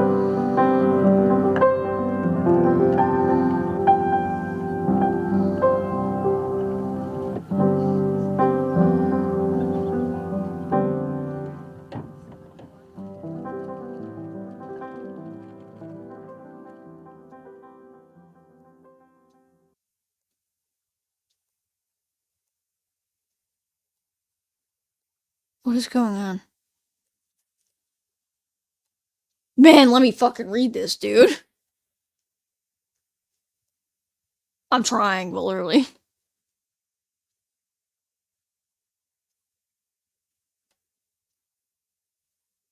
Huh?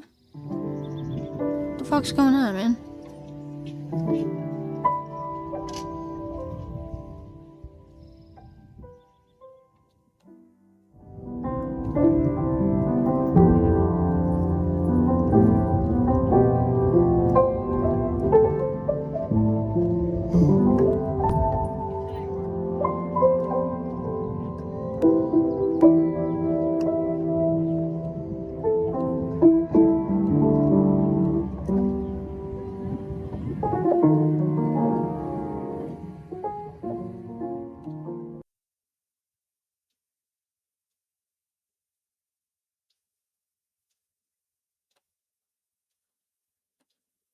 Oh my god, what's happening? This isn't a malfunction, right?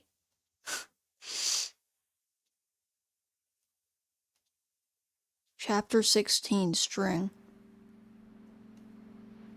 Did you get through Stranger? Finished yesterday. How was it? It was okay. I mean, I don't know. I didn't feel anything. That's the point.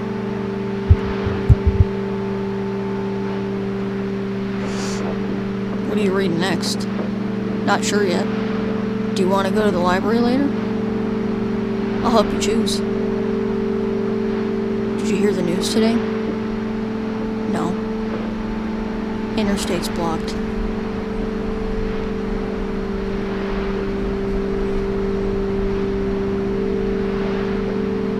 Oh shit. It's about an empty woman. It's a little bit about the author himself, I think. He sees himself in her. Isn't the author a woman?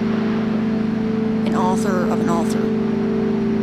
Does she see herself in him? It seems so to me.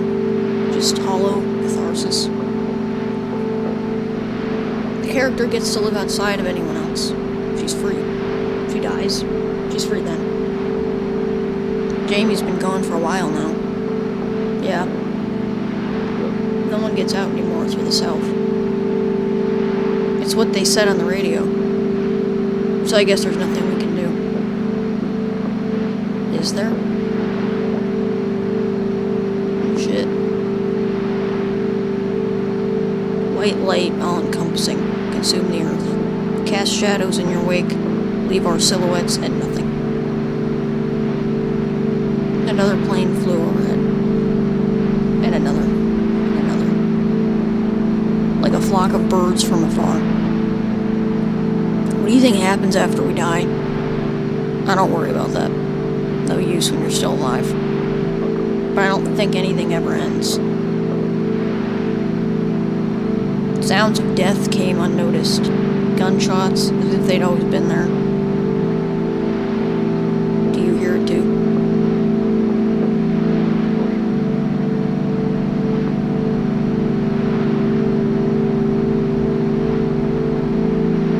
Getting serious. The streets we passed through were empty. The streets we passed through were... Oh, fuck. Maybe everyone was hiding in their homes. Maybe they had already left and we never noticed. I could hear the gunshots still. I could hear marching, aggressive shouting. Vile, vaguely mocking, but indistinguishable otherwise. A mass moving closer and closer. You never think it'll reach you. Things like this happen to others. Always to others. Where are we going? It's not safe through town. It was dense and suffocating. Roots and branches reached into our path like they were grasping. I saw black. We were sinking. I couldn't tell how long had passed. I couldn't feel my own exhaustion. I remember stumbling, your hand holding onto mine, parting. Thoughts of death. And I was so sleepy. Like none of it was real. Like it would drift away if I just closed my eyes and I'd be safe.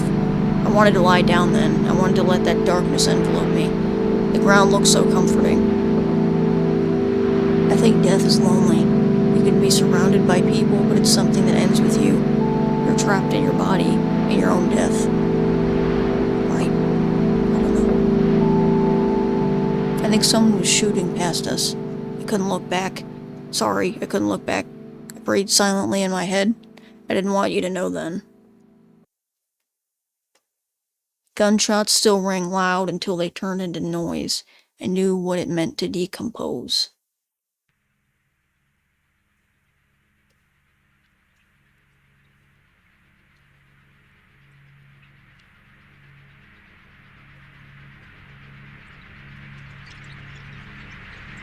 I carried you.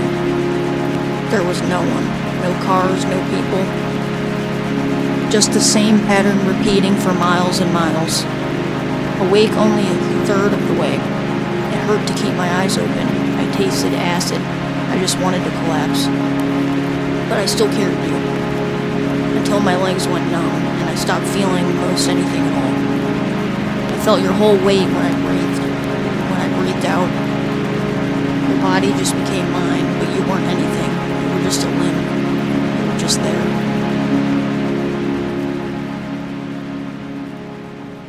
What the fuck is going on?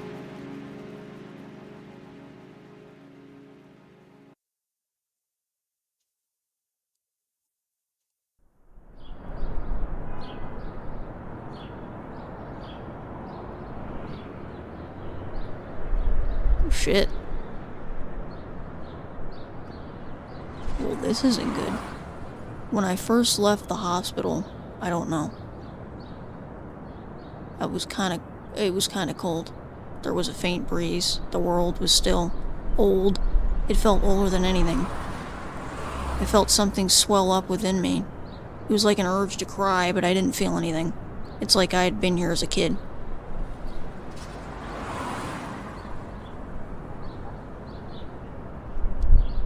Hey guys. I'm fearful that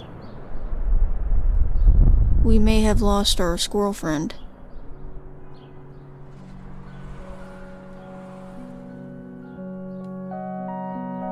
Every little thing felt so much heavier. Buildings and people and cars and trees. How did the world have so much energy? I've been tired.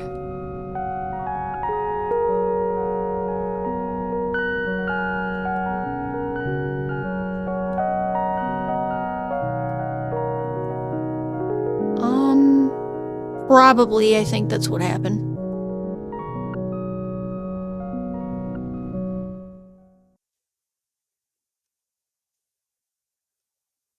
I visited you every day. Oh shit! You just looked peaceful. Like you could wake up at any moment. I wanted to hear your voice again. I wanted to hold you.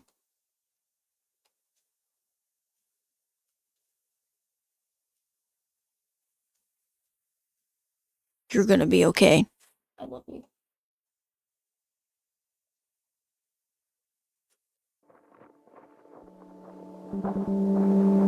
I will find the person who shot her and beat his ass. Or her, or their ass. I don't know. Whoever's ass, I'll beat it.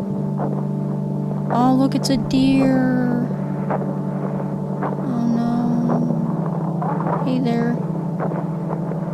You look weak. There. Oh no! Here, eat.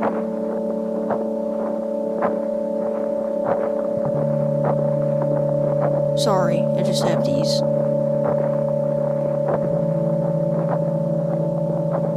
You're not gonna be around for long, are you?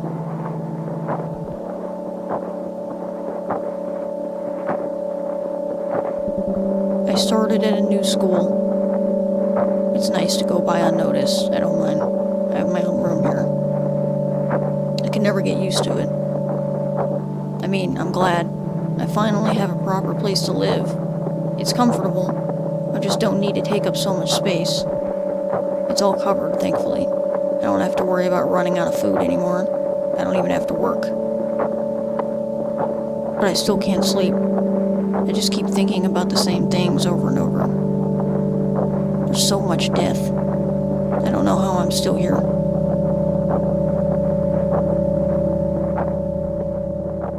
Sometimes, I don't know if I'm awake. I don't know if I'm supposed to be here. It's like nothing even happened. I wrote something yesterday. It's nothing impressive, but I wanted to read it to you.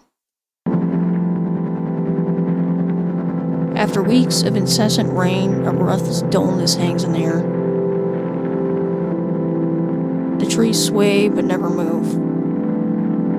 He moves but only to pass. And when he does pass, the scene returns to its balance, perfectly still for no observer. If he were to greet himself as a child, The man knows you would not recognize him. But he doesn't warn. He doesn't. I don't like the rest much.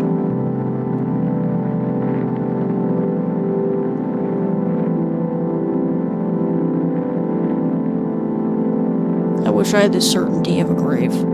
I don't know. I think about my dad a lot. I'm starting to forget things. His eyes, the texture of his hands. It's just an empty space. I don't really know what to do. But I have to remember him.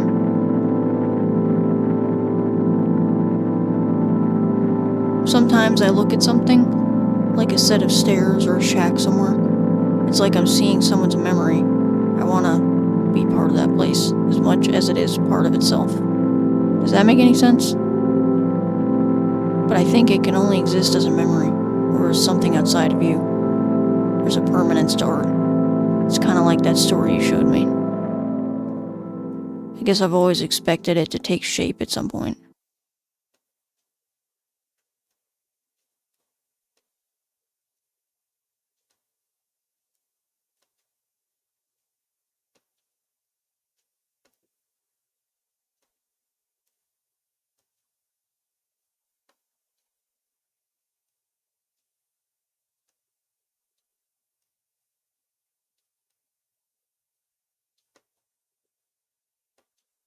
I brought your favorite. Strawberry. Remember when they ate strawberries together?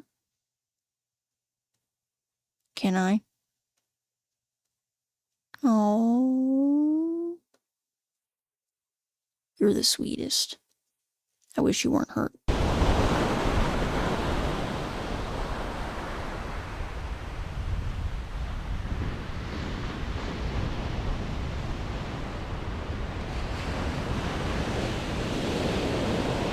The sea, with its passages of light, with its weightless sawing, as it gleams outwards into black night, it fills this room right there with him. In retreat, the ocean pulls along the sand, the trees, the asphalt, all people. Waves remain. He allows his body to be carried away, a soft pressure against his bruises.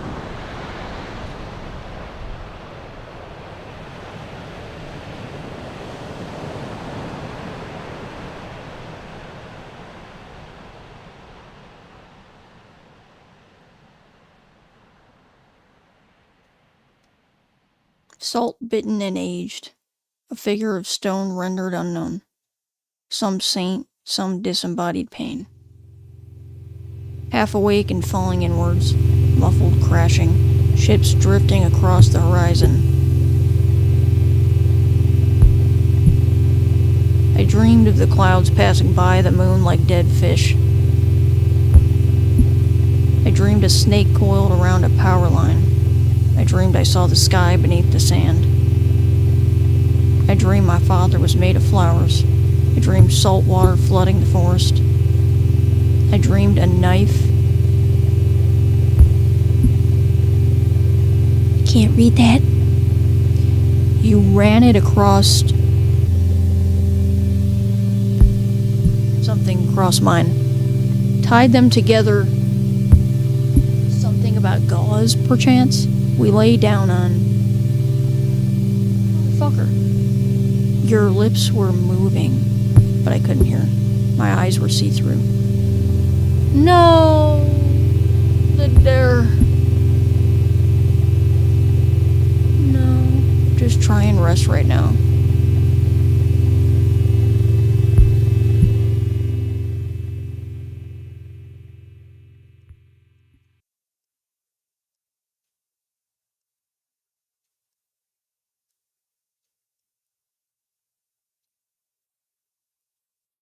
Shit. No!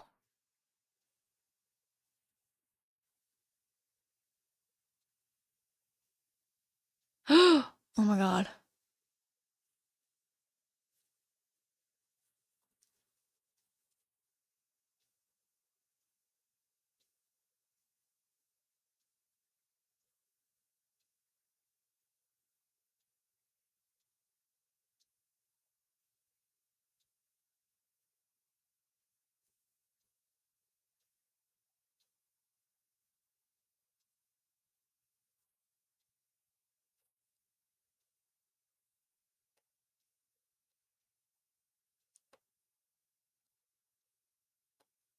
I'm really tired.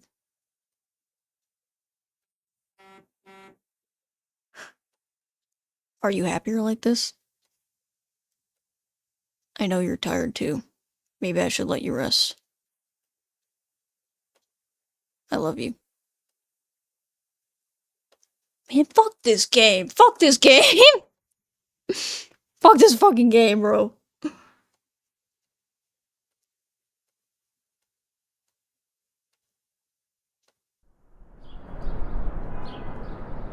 God damn it.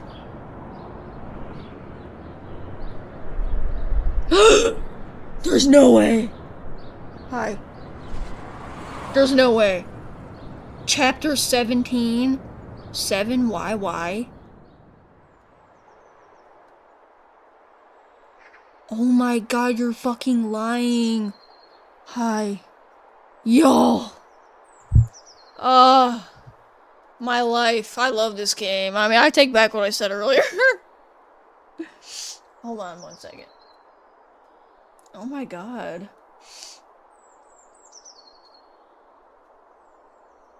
Dude, I might have to pick this back up tomorrow, y'all.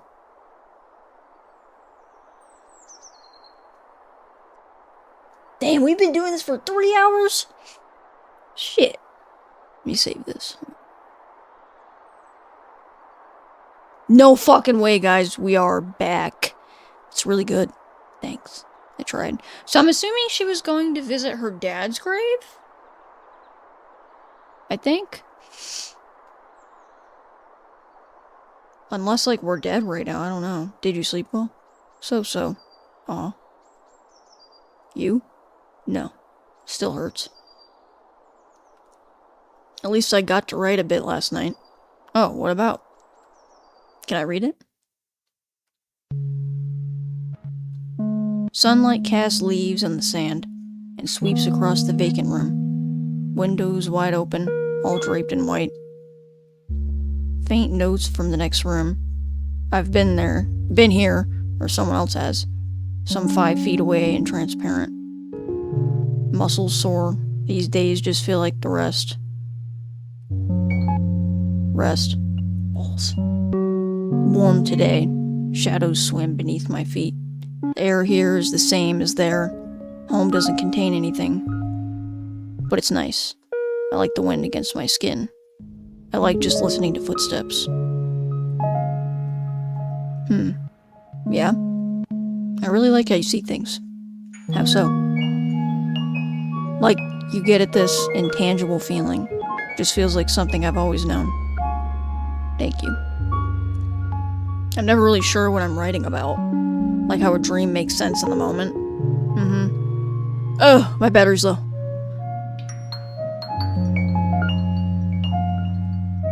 I thought you'd be somewhere else at this point. I want you to be here. I know.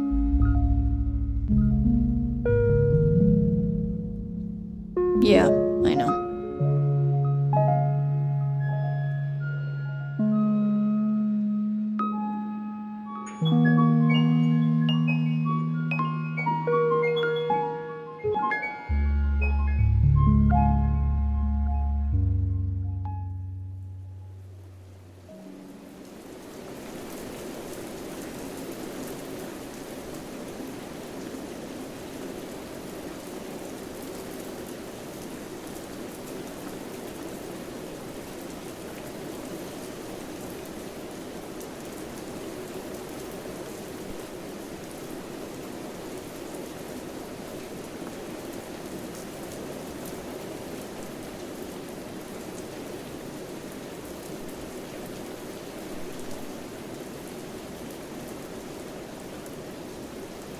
Oh, is it changing by itself?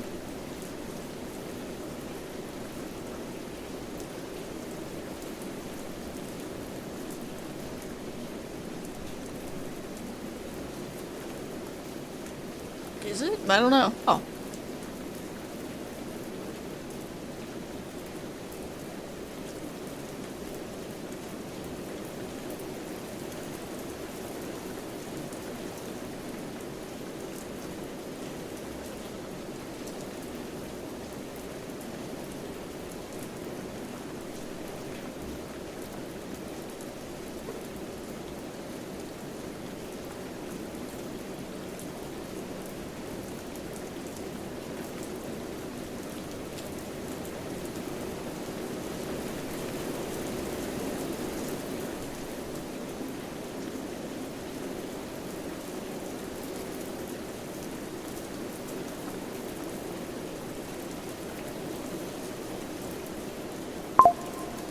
Oh my.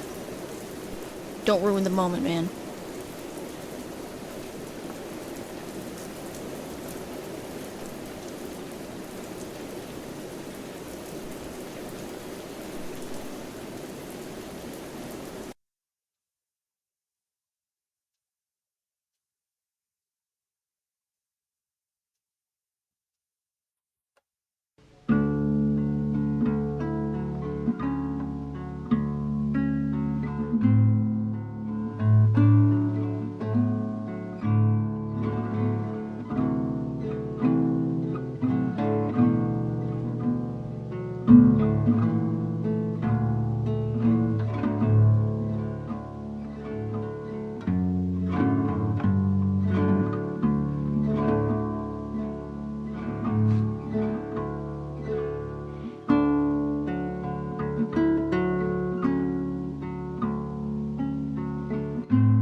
I mean,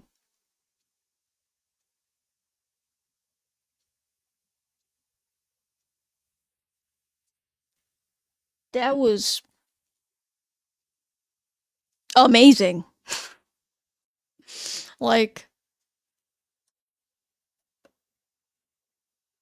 created by Den Hop. Here's music by.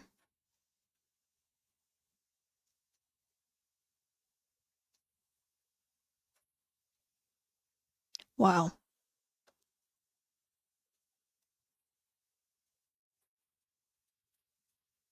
Y'all, this was free on Steam. That was. I need to, like, gather all my thoughts. But that was literally amazing.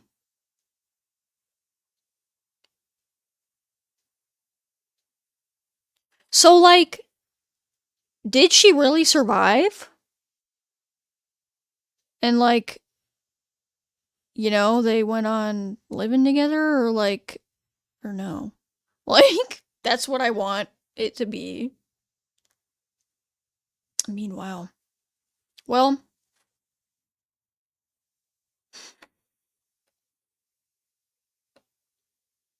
that was really good. Um, 11 out of 10. Amazing. Will be playing more games if they make them. Thanks for watching. Thanks for sticking around for the ride. Yeah, that was literally a fucking movie. It was amazing. 3 hours, man. It was really good. But yeah, yeah, I think we can end it on this note. I'm gonna gather my thoughts, probably talk about it tomorrow some more. So, have a good rest of your day, good rest of your night, whatever the fuck you're doing. Enjoy it. Probably play some scary shit tomorrow. Amazing game. Amazing night. Music was great. Whole thing, just amazing. But yeah. See you motherfuckers in the next one.